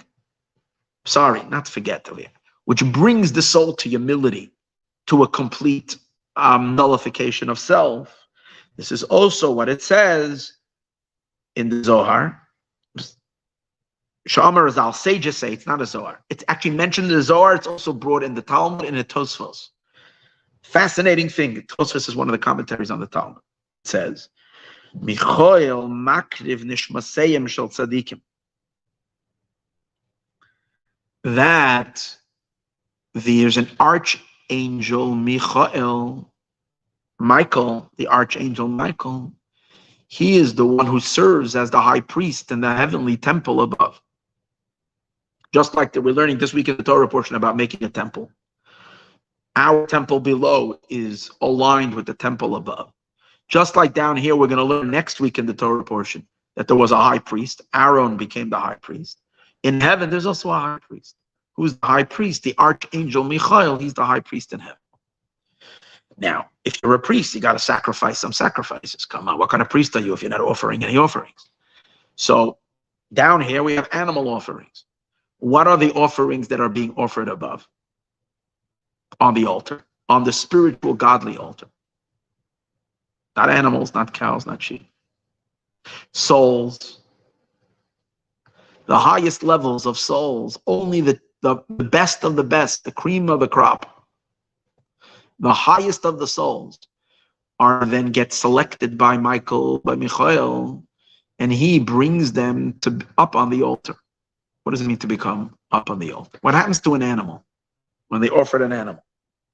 When they offered an animal means that the flesh of the animal that once existed as flesh of a cow or a sheep or a goat is now consumed by the fire on the altar, and that fire in the altar is a heavenly fire, comes from God. It is divine. So suddenly a creature that was once a limited, finite, tiny, puny, little earthy creature has now joined into its substance of its soul and its body, have now ascended into infinity. Now, similar to it being done down here, it's being done on a much higher level to a soul in heaven who exists as an independent consciousness, and that soul is now being pulled up and joining into and becoming included in everything, in the all-embracing infinite light of God. But it's interesting, what does it say? Which is, by the way, what that pillar is supposed to do. It's supposed to season the soul into that nullification. But we said earlier, what did we learn in the Zohar? That God sends angels down, the eagle angels, right? And what are they supposed to do? They help the soul into the pillar and into this experience.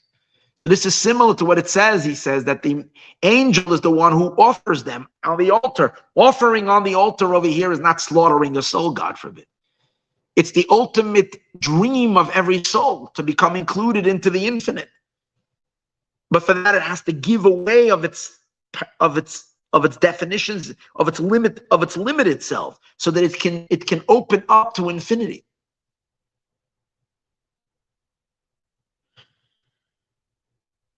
This is what the Sage is saying. The archangel Michael elevates the souls of the righteous, and that is because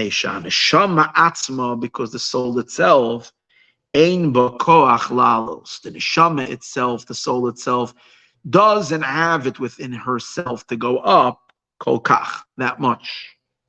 So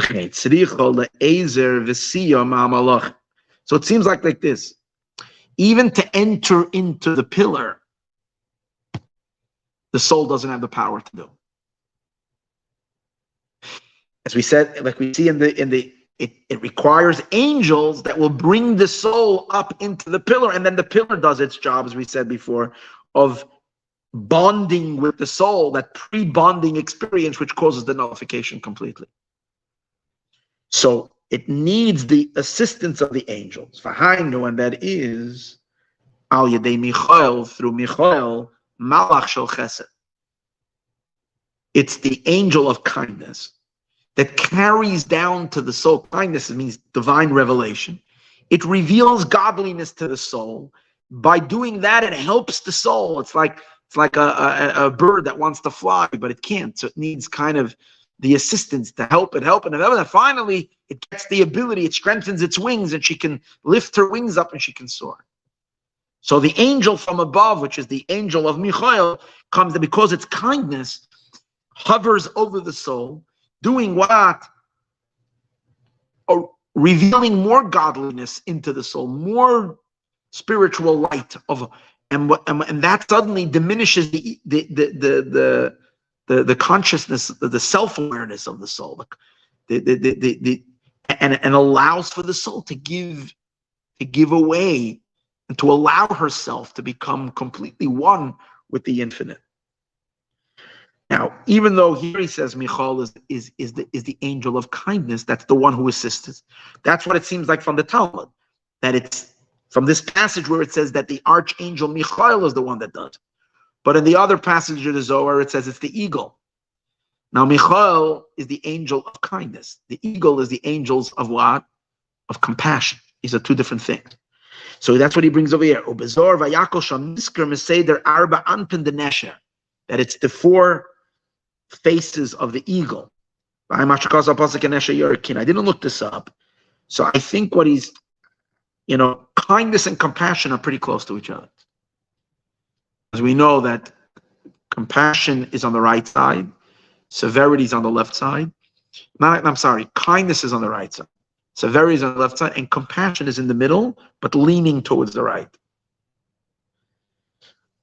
So Michael, or whether it's the eagles, it's pretty much in that department. And this is what the sages say on this idea in Baba Metzia Daf Pei Tractate Baba Metzia on page 85. It says here he's referring to the story that I mentioned earlier about all the rabbis' souls ascending in heaven, but with the assistance of angels. Bekilhu Azli Malachi, amongst all of them, angels would go along. And he said, but how will you know which one is Reb Chia, who was this such a great tzaddik, How would, and you're not allowed to look at him. He's the one his carriage goes on its own. Lavad megaharka de Reb Chia, besides the carriage of Reb Chia, the menafshe salik, it rises on its own. What does that mean? This is a great novelty. For a soul to be able to rise even without assistance of an angel is something that causes eyebrows to be raised. That's who's that? So the Tzemach Tzedek asks a question. It mentions only Reb Chia. But how about all the other great rabbis? How about Reb Chia's Rebbe, Rebbeinu HaKadosh, Reb Yehuda Anasi? He's the teacher of Reb Chia. He seems to still need the assistance of the angels. He didn't tell him not to look at him. Don't look at Reb Chia. And then the Tzemach Tzedek says, and Reb Shimon Bar Yochai, for sure, is much higher. And yet it doesn't say by him either that he doesn't need the assistance of the angels. So why is it Reb Chia? So the Tzemach Tzedek goes ahead and gives an explanation. Doesn't say it over here in this discourse. He goes to explain that what the angels are needed for are for one thing, to bring. They are, because that's where he goes into this whole explanation that angels come from the union of the kiss, and therefore they're very, very nullifiable. They hardly have any beingness, especially these particular angels. They're very, very, very, very, they're very refined. And therefore they have that, they have it down to an art, how to become not, how to become completely nullified. They're being nullified every 2 minutes, they disappear. they have a knack for it. So he explains that our souls that have a knack for nullification, even though they could be lower souls than other souls. It's a very interesting thing. In other words, you can have much higher souls. He gives an example. Rabbi Yochanan ben Zakkai, who was the leader of the Jewish people before the destruction of the temple and during the destruction of the temple. He was the greatest rabbi, of the greatest of the great.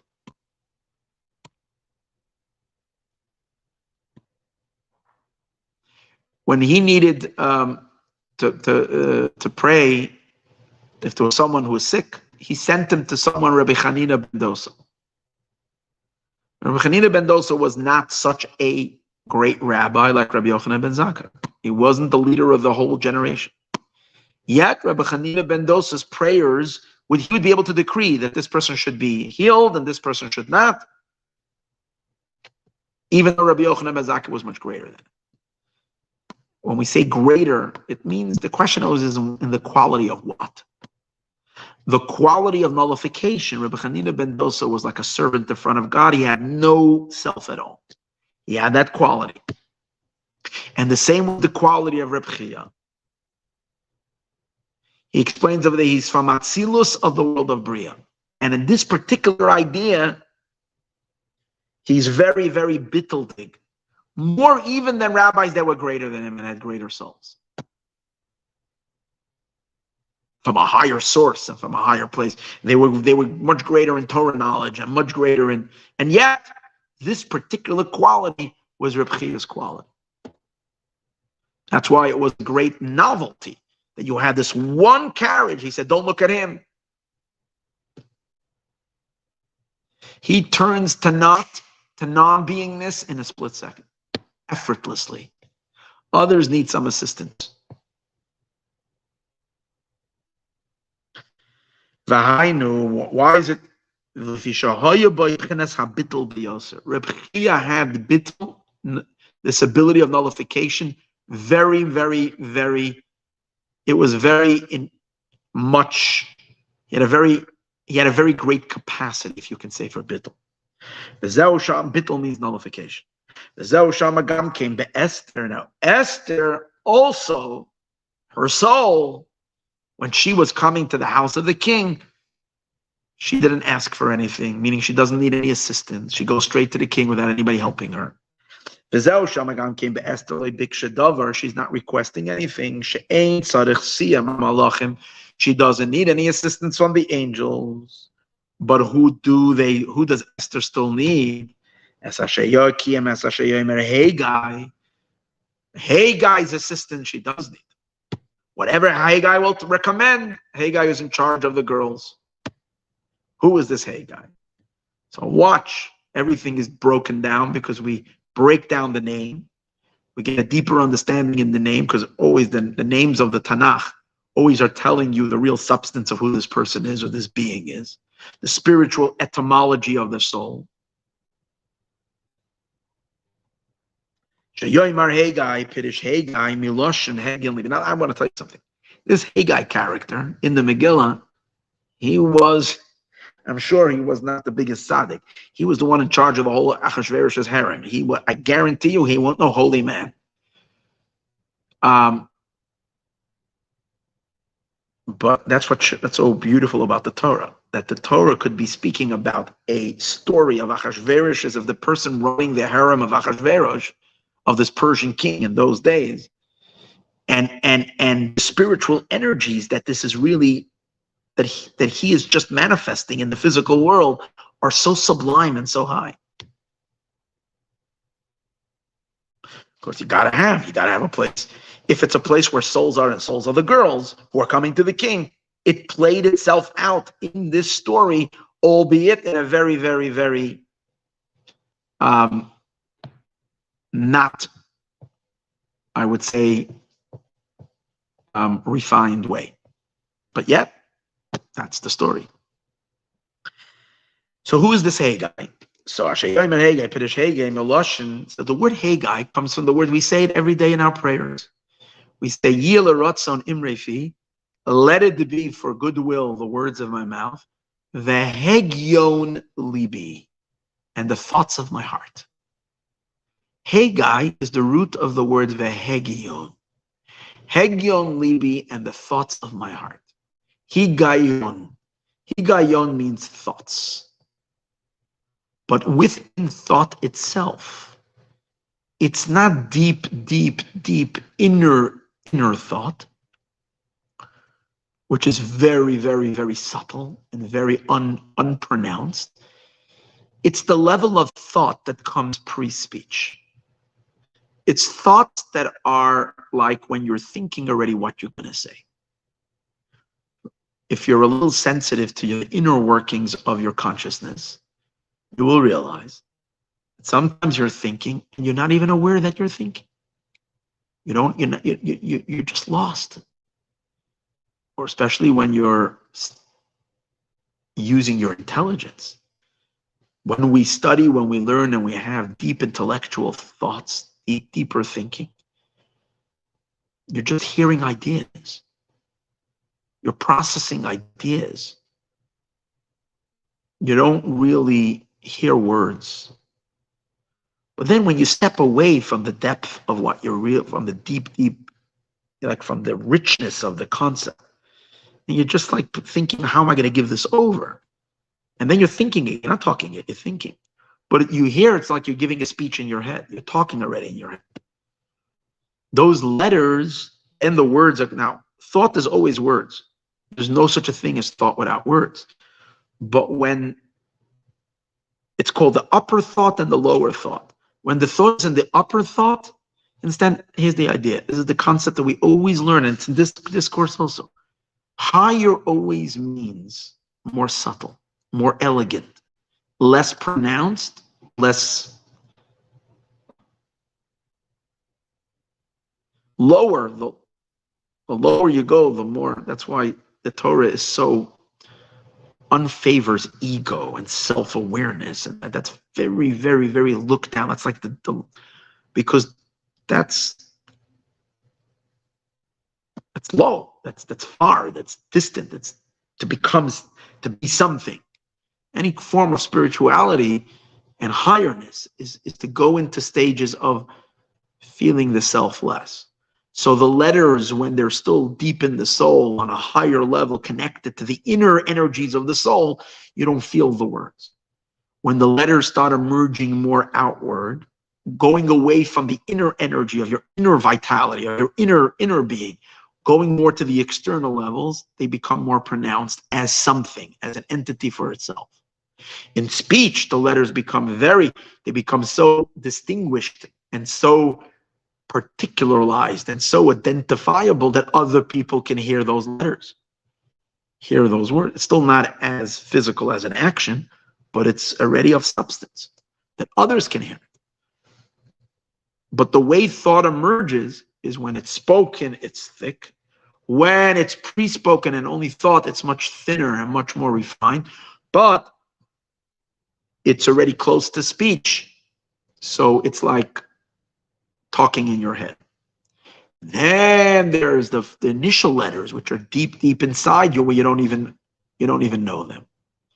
The word Haggai is this middle level of speech. It's letters that are still pre-spoken letters, not yet spoken, but it's the preparation for speech. And that's why we say, and let it be to goodwill before you. At the end of prayer, we say this, Imrepi, what my mouth said. But not only what I said, also what I was thinking while I was saying. The words that were in my consciousness that I didn't only utter, but I was thinking in my head while I'm praying. That should also be before you, God. That's what we say in the end of prayer. Hegion maybe. So in the cosmos, where everything is made up of speech, God creates the world through speech. So everything in the world is made up of speech. And all the supernal worlds, including all these Gan Edens and all the angels, they're all created. It's the forces of divine speech. There is a pre-speech, which is a higher level of divine letters. And that pre-speech that comes before the words that God utters to create the actual creations, which is coming from the most external element of just like speech is external. It's the external energy of God. There is a more internal level of divine energy, which is called Haggai.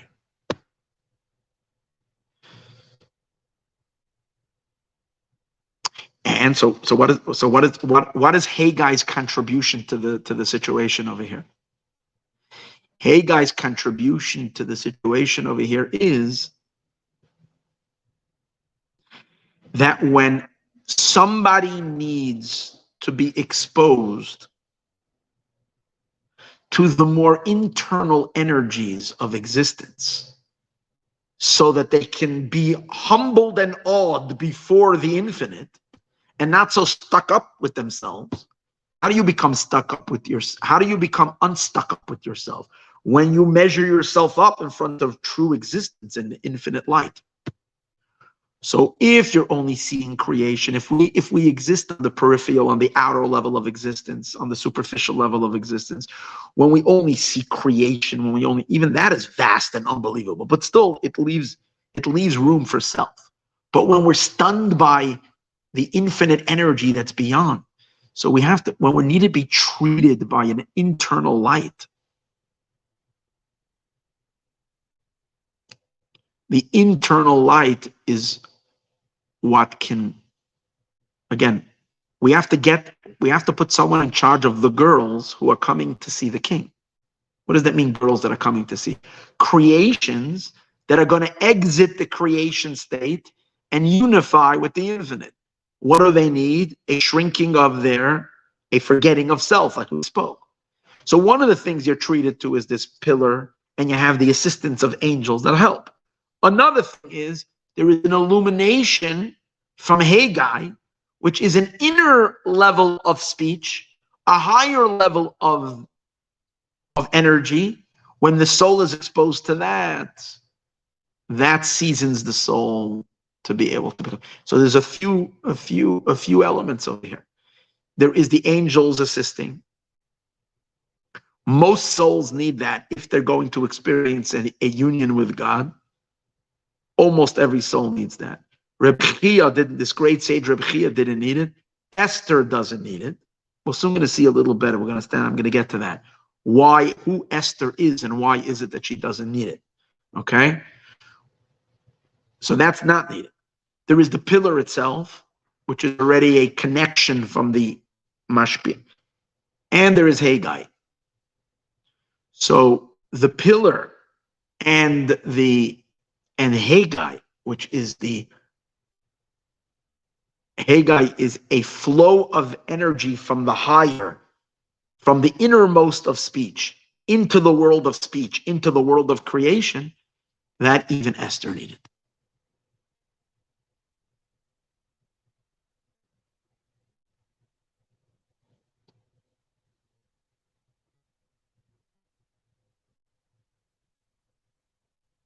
What does that mean? I'm going to get to that in a minute. Let's do a little bit more learning over here in getting a better understanding of what this Haggai is. And then we'll hopefully break it down a little better. What is, okay. So he says, Haggai, Pidish Haggai, Meloshin Hegyon Libi. The thought of my heart. Shuhu, which is Dibur Shebe Machshav. It's still thought, but in thought itself, it's the speech of thought. Umemenu mekablim hamalachim. And all the angels, which are created from speech, as the verse says, there's a verse that says, Ki bidvar Hashem shamayim nasu, with the word of God, heaven was created.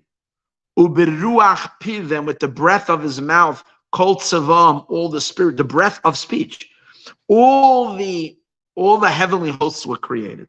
So the entire spiritual apparatus, the entire range of the spiritual world, the spiritual cosmos, were all created by God's speech. Now you can't speak unless you first think what you're going to talk, if it's going to be any meaningful speech. So what's the energy beyond all speech? The Haggai.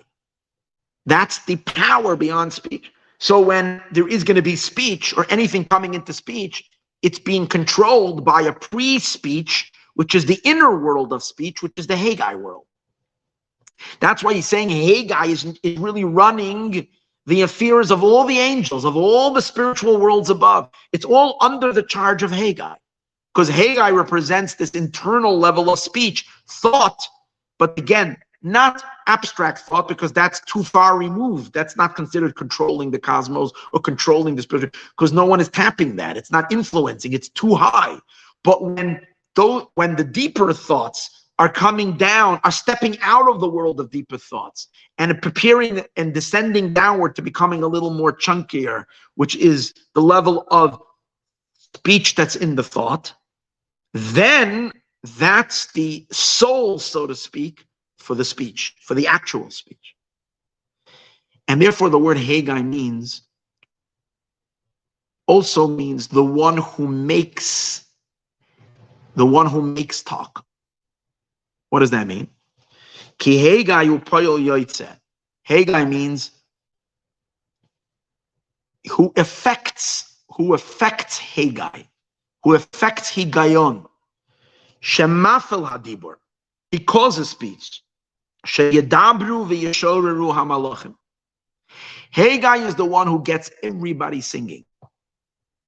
The angels above are always singing. Celestial beings are always singing. Why are they singing? Because they're excited. What are they excited about? They have when there is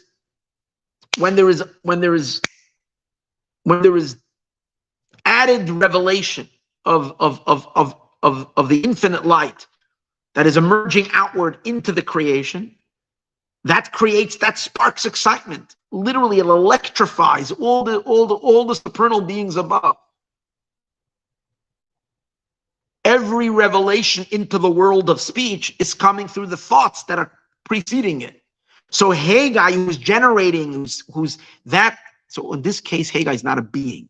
Haggai is an element within the divine. It's an aspect of the divine, of God. It's God's thoughts pre-speech, and that's controlling, because that, put it this way, when your motor of pre-speech is thinking to talk, then you'll talk. But what happens if when you shut your Haggai down and you go into deep inner thought, you won't talk, because you're just lost in an inner world, not connecting to the outside, so you're not talking. So the energy of all that will happen in terms of affected by a person's speech is first dependent on, like a good speech is when the speaker first thought those things to himself, and then it will be a rich speech, or else it will be an empty, it will be nothing, or it will be a small, it will hardly say anything. The more time was given into the pre-thought. So the building of the Haggai is very important for the building of the entire structure. So Haggai is called also Haggai because he's affecting words. Whose words is he affecting? He's affecting the singing and the entire, all the revelations that come to the angels, which cause them to sing, is all by Haggai. That's why it says Haggai was in charge over all the whole, in the Megillah, it says how he was in charge over the chambers and the whole situation over there. Those that are singing. But he's also, the word Haggai besides it meaning making talk. Haggai means making talk. It also means kasher hoiga min hamasila. It also comes from the word, it was removed and departed from the path. Where else do we find the word higayon, which means, we spoke earlier, the root of the word Haggai is found in the word higayon. Higayon means the thoughts that are pre-speech, talking in your thought. But there is another time the root of the word Haggai is found in scripture. Over there, it's not regarding thought, or at least it doesn't seem like. It's regarding an interesting story. After the rebellion, it's in Samuel 2. After the rebellion of King David's son, Avshalom rebelled against his father. And then when the king was gained power again, he sent his general Yoav. And Yoav was the one who was killing and, taking care of business for all those who rebelled against the king. So it describes over there was this fellow whose name was Amasa. I think that was his name. And he came out to greet the General Joab, but he was really a troublemaker. And Joab pretended that he was going to kiss him, to hug him and kissed him. He grabbed him by his beard and he killed him. It's a very graphic story. I never read that story yet till today. Because I went to look this thing up. Graphic Shane Kamayo. Anyways, he kills him. He's laying in a pool of blood. And meanwhile, the king's soldiers are passing by to chase after some other bad guy. And because this guy was like on a lot of California traffic, a lot of times is caused because there's an accident and everybody slows down. What do they call it? They have a name for it. The rubberneck is not, that's called rubberneck? No, I think they have a different word. Rubberneck is the traffic itself that people don't think, but there's something it's called where people are just slowing down because on the other side of the freeway, there's a I forgot what it's called. It has such a thing. So this actually described over there. The soldiers that were supposed to give chase were all stopping to look at this guy because he was killed in the middle of the road, the middle of the highway.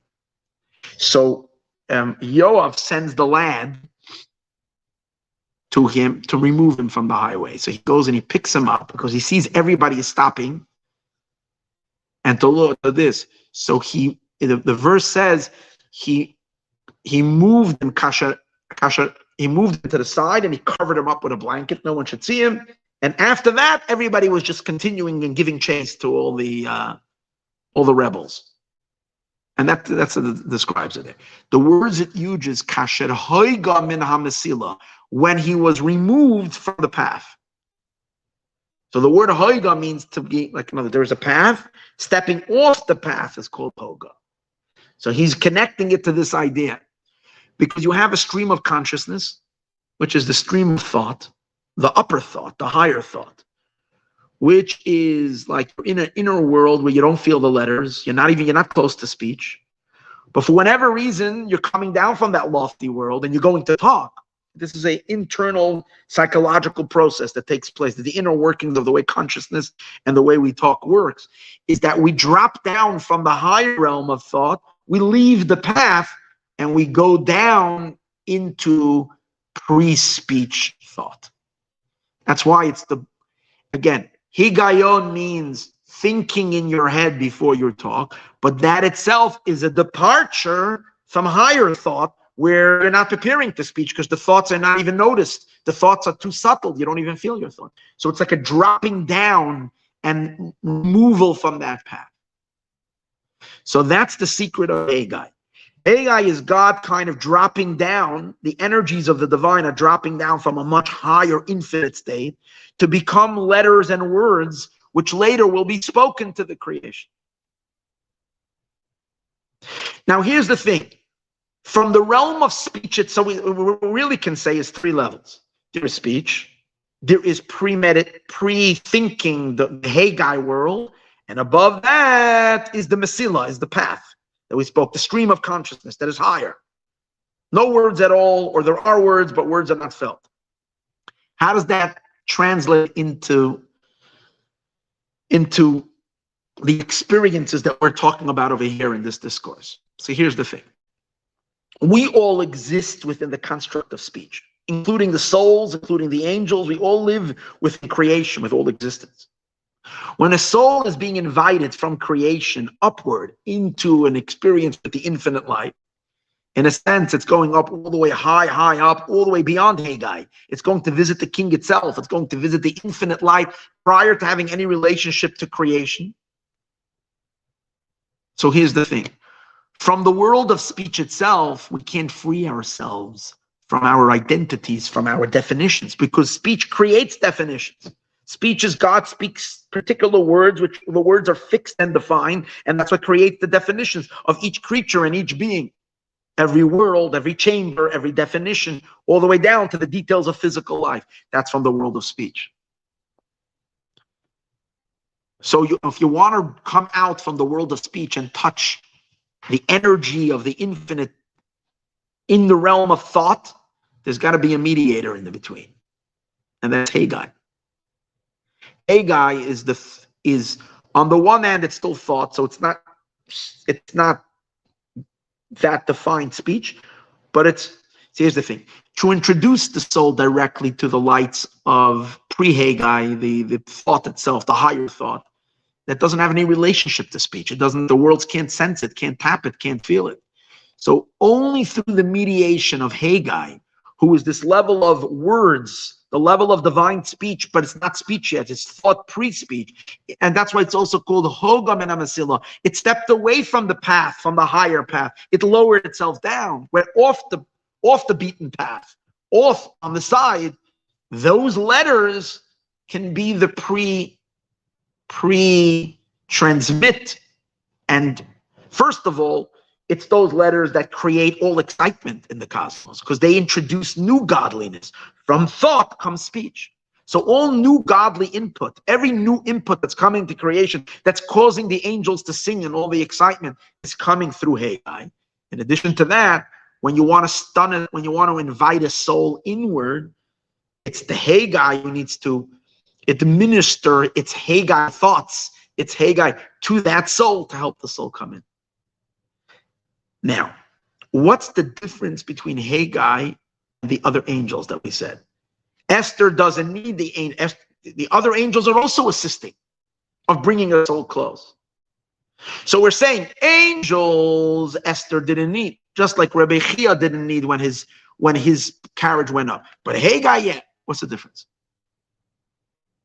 So the idea is as follows. Let's focus on Esther now for a moment. Who's Esther?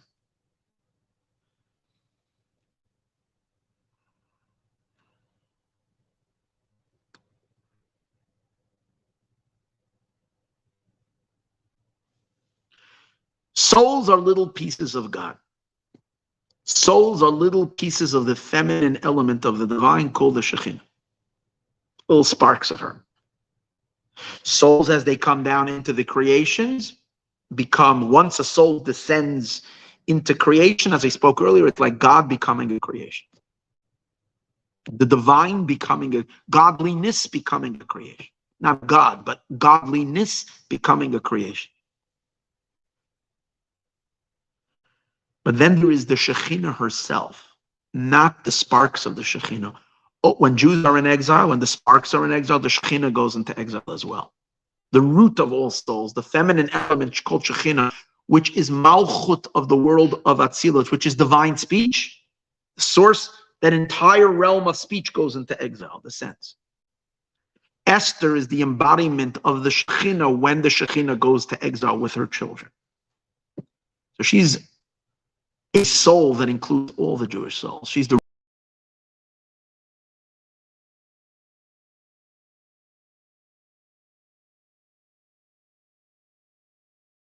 root from being a divine being. She comes into exile, means she enters into creation.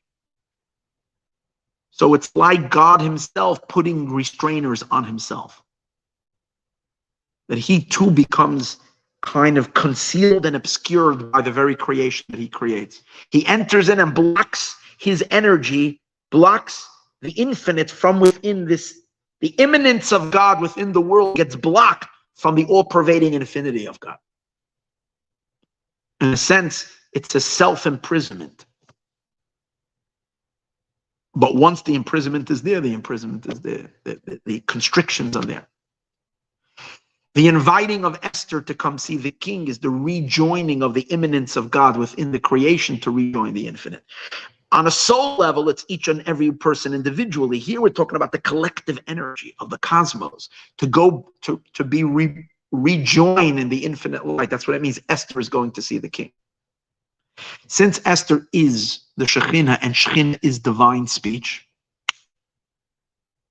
so even though we're talking about divine speech as it kind of finagled itself into a creation-like state, as opposed to it still being infinite, so it's like kind of with restrictions, but it's still divine speech.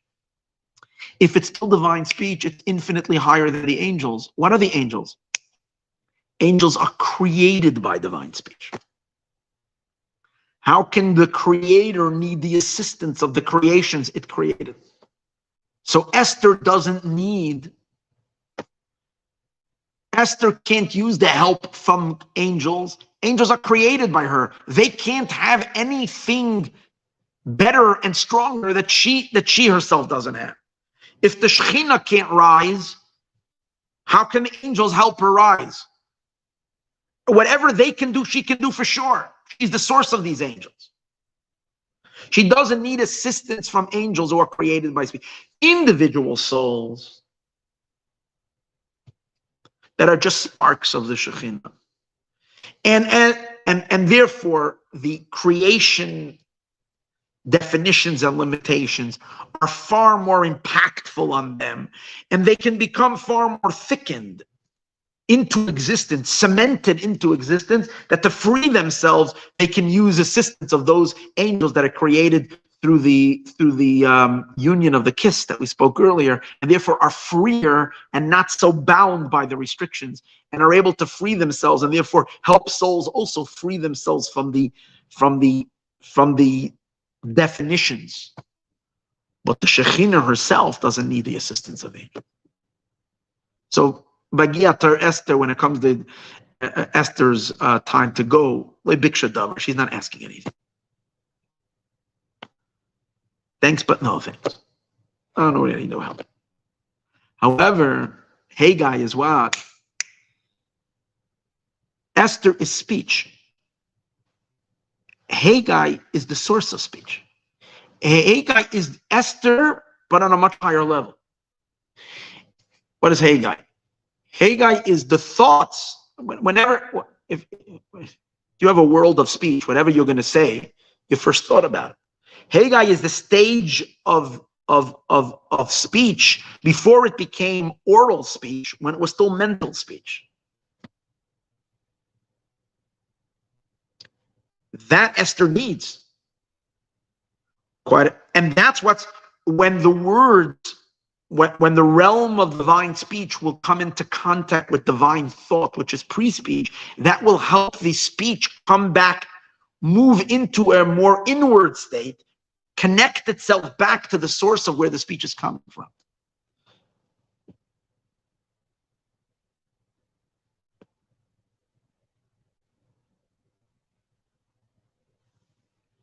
Or let me put it as the Tzemach Tzedek adds over here.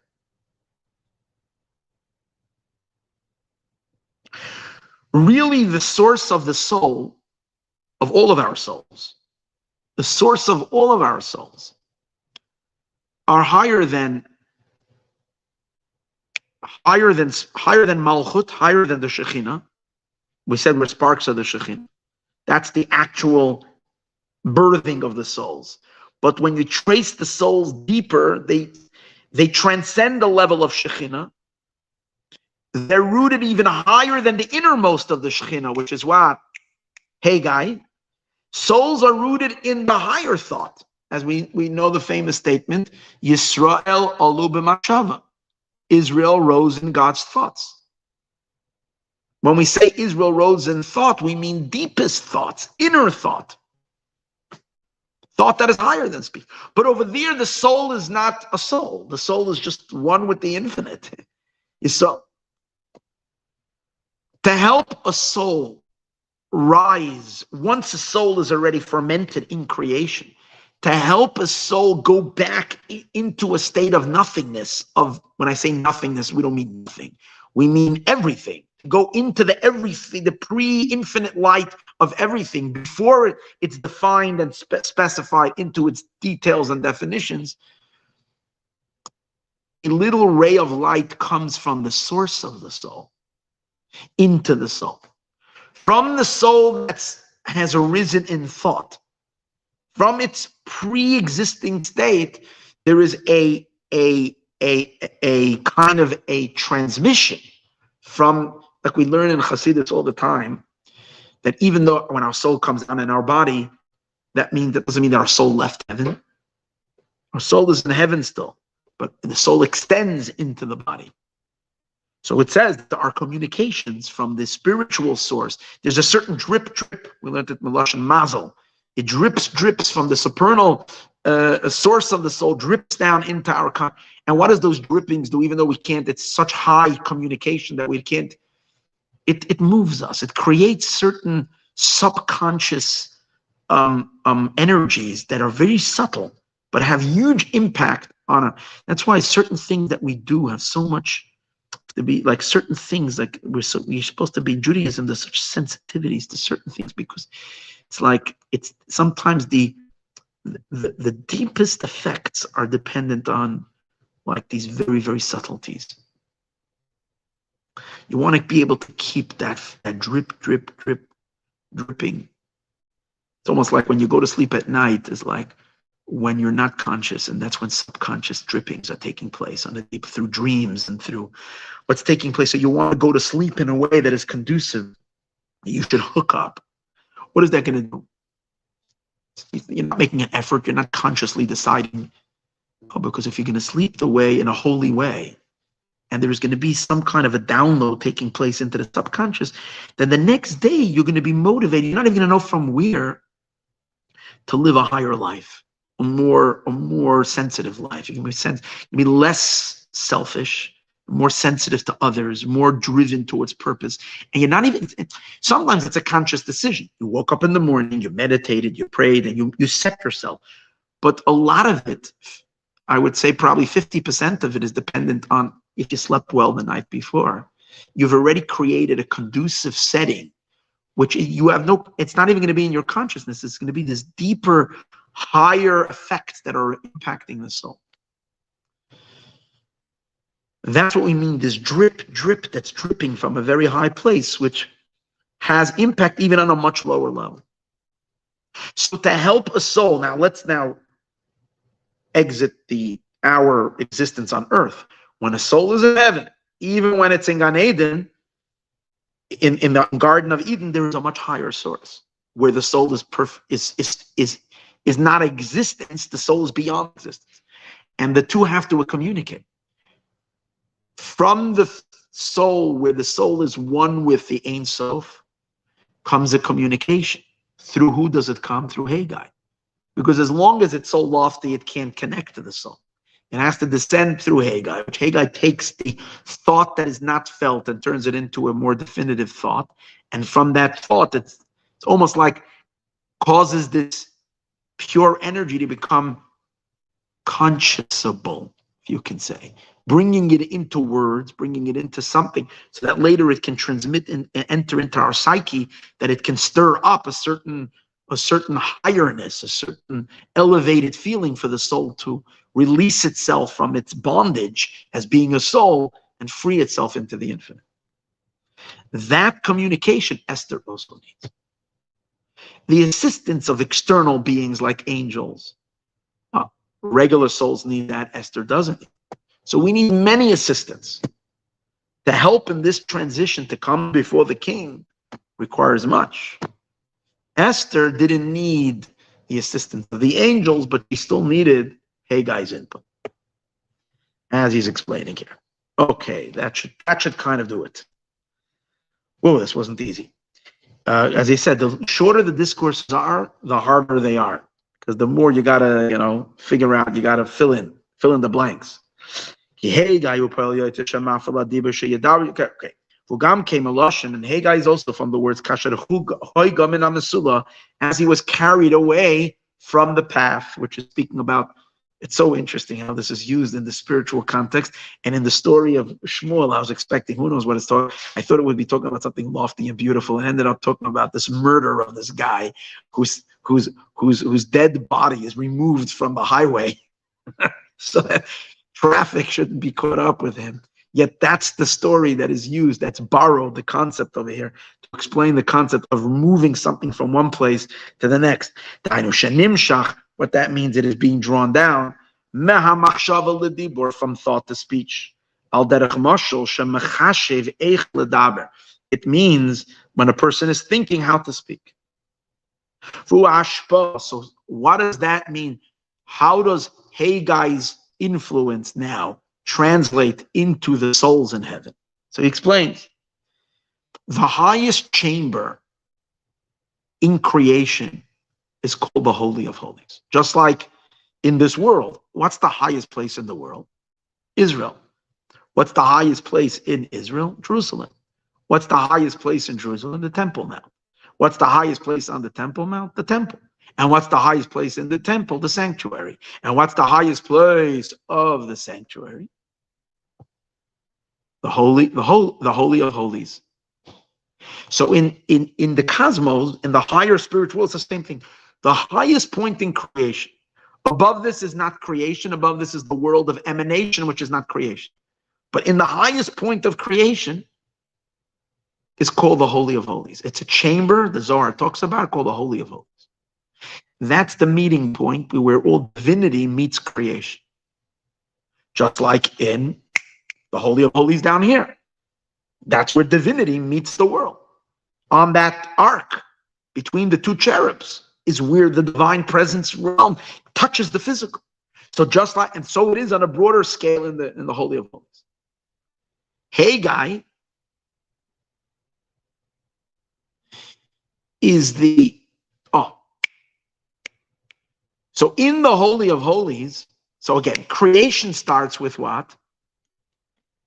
Creation is brought about through speech. Creation is brought about through speech. Extra revelation of divinity into creation comes through what? Through thought that is generating speech. Okay, whatever is excessive, whatever is added on, you have a finished, now you want to add more revelation, it's through a level higher than speech. What's one notch higher than speech? The thought that precedes speech. That's why the dwelling of the divine in the Holy of Holies is called Haggai. As he says over here, watch this. Or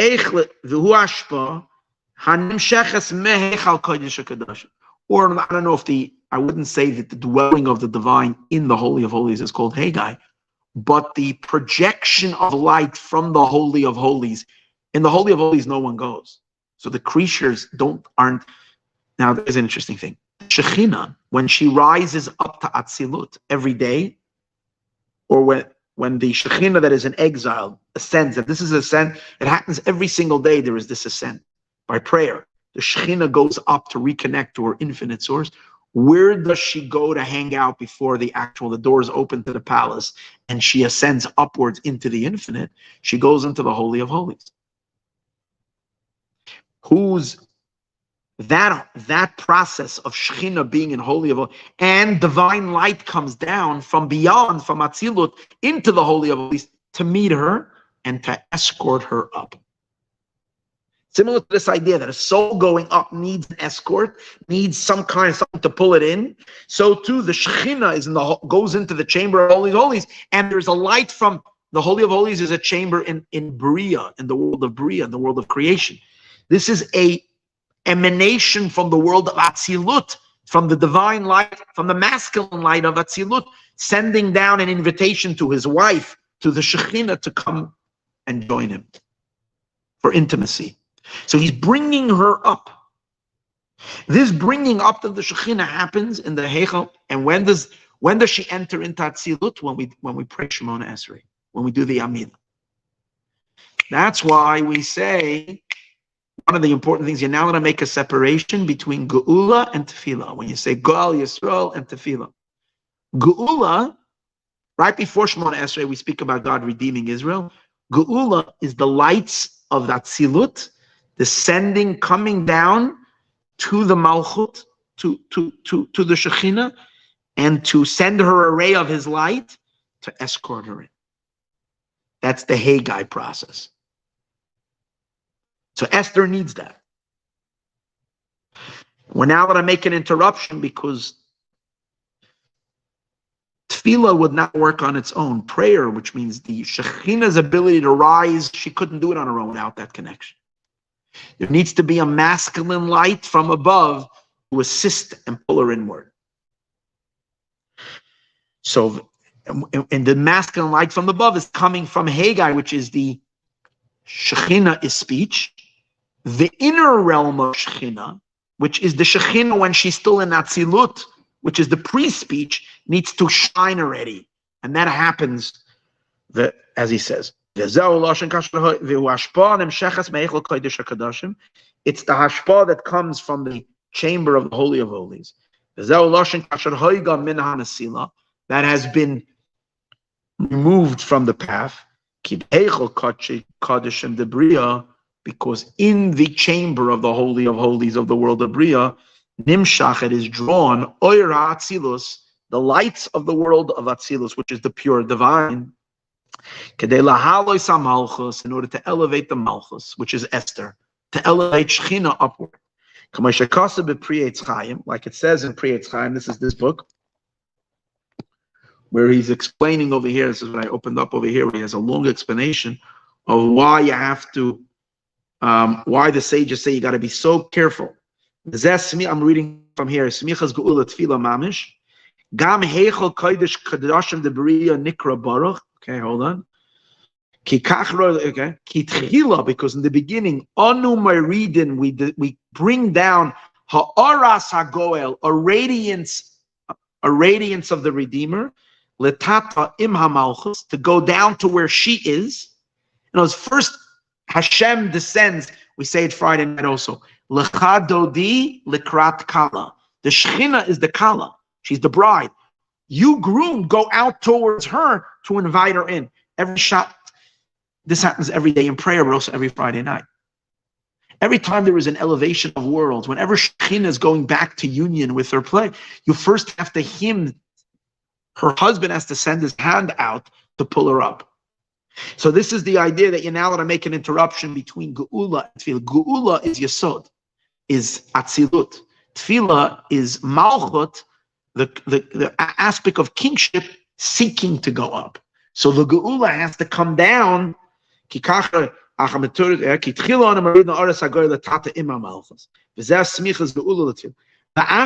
afterwards, and then Tefillah rises to not a ray of Geula, but to Geula itself, which means to Atzilus. This is taking place where? At the meeting place. What's the meeting place? The Heichal Kodesh HaKadoshim, the chamber of Holy of Holies. And that's this Haggai assistance that's needed.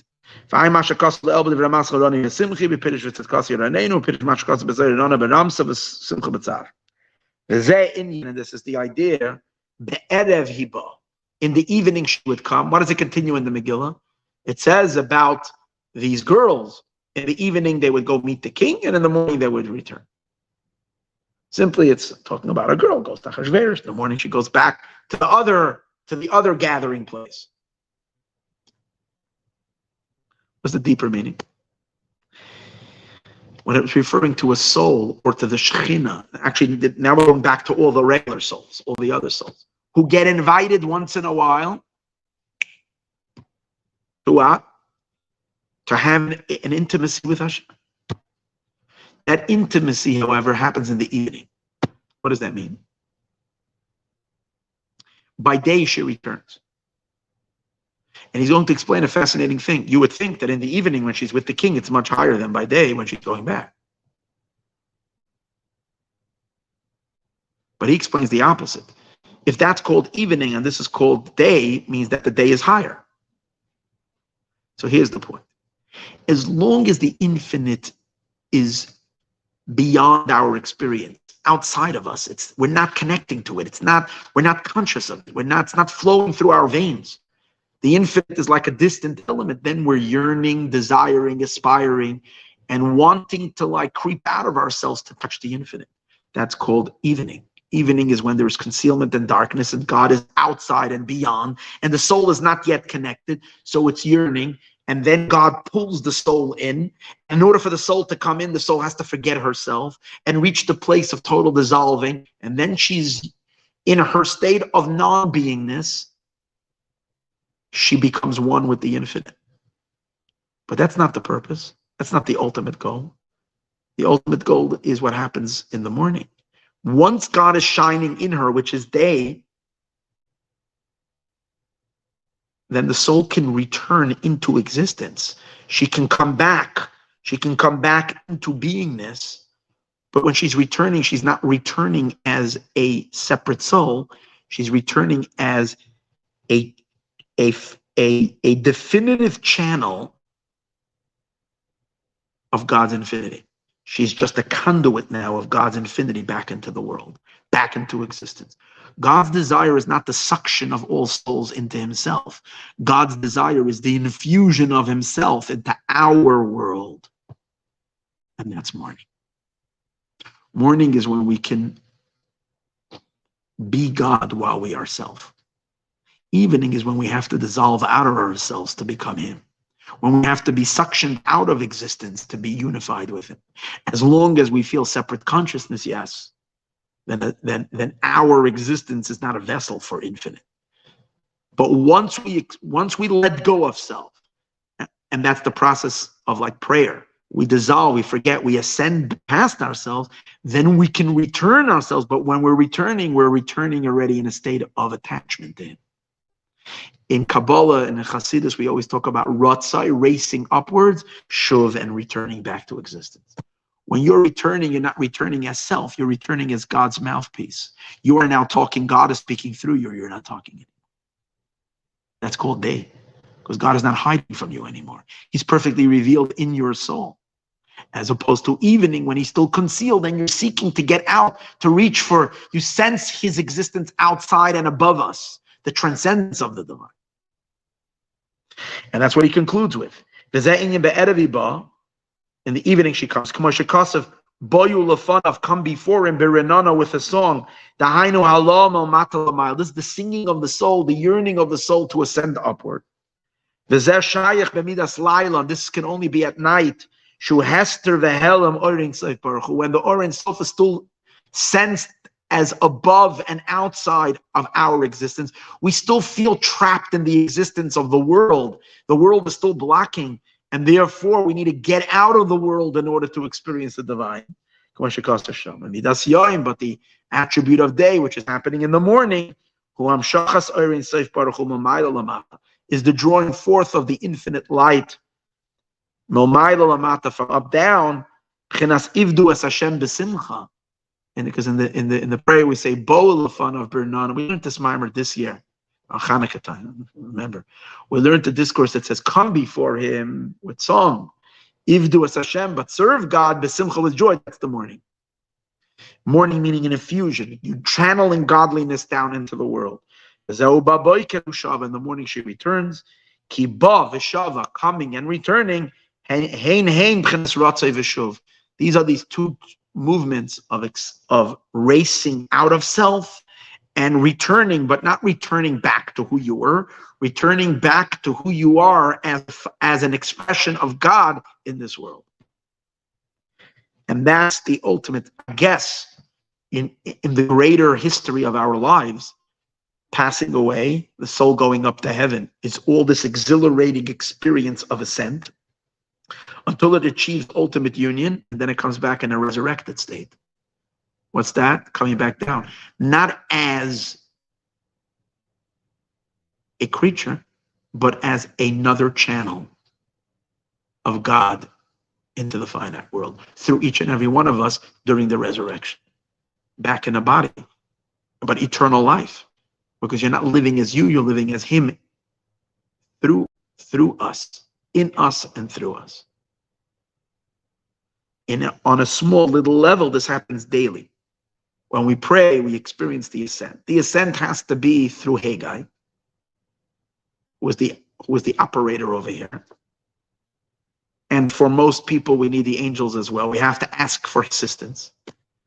There are a few souls, and Esther herself, who at this point doesn't need that assistance, but Haggai is needed by everybody. But then when we study Torah and we do mitzvahs after we pray, and after we achieve total unification with the infinite, then that's much deeper and much higher. That's called daytime. We are already now infused. You're infused. We're not a creation anymore.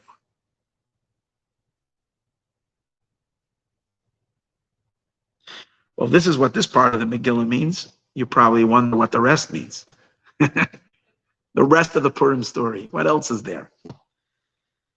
Okay. May we have a good week and a good month and a very happy Purim. And may Mashiach come here today.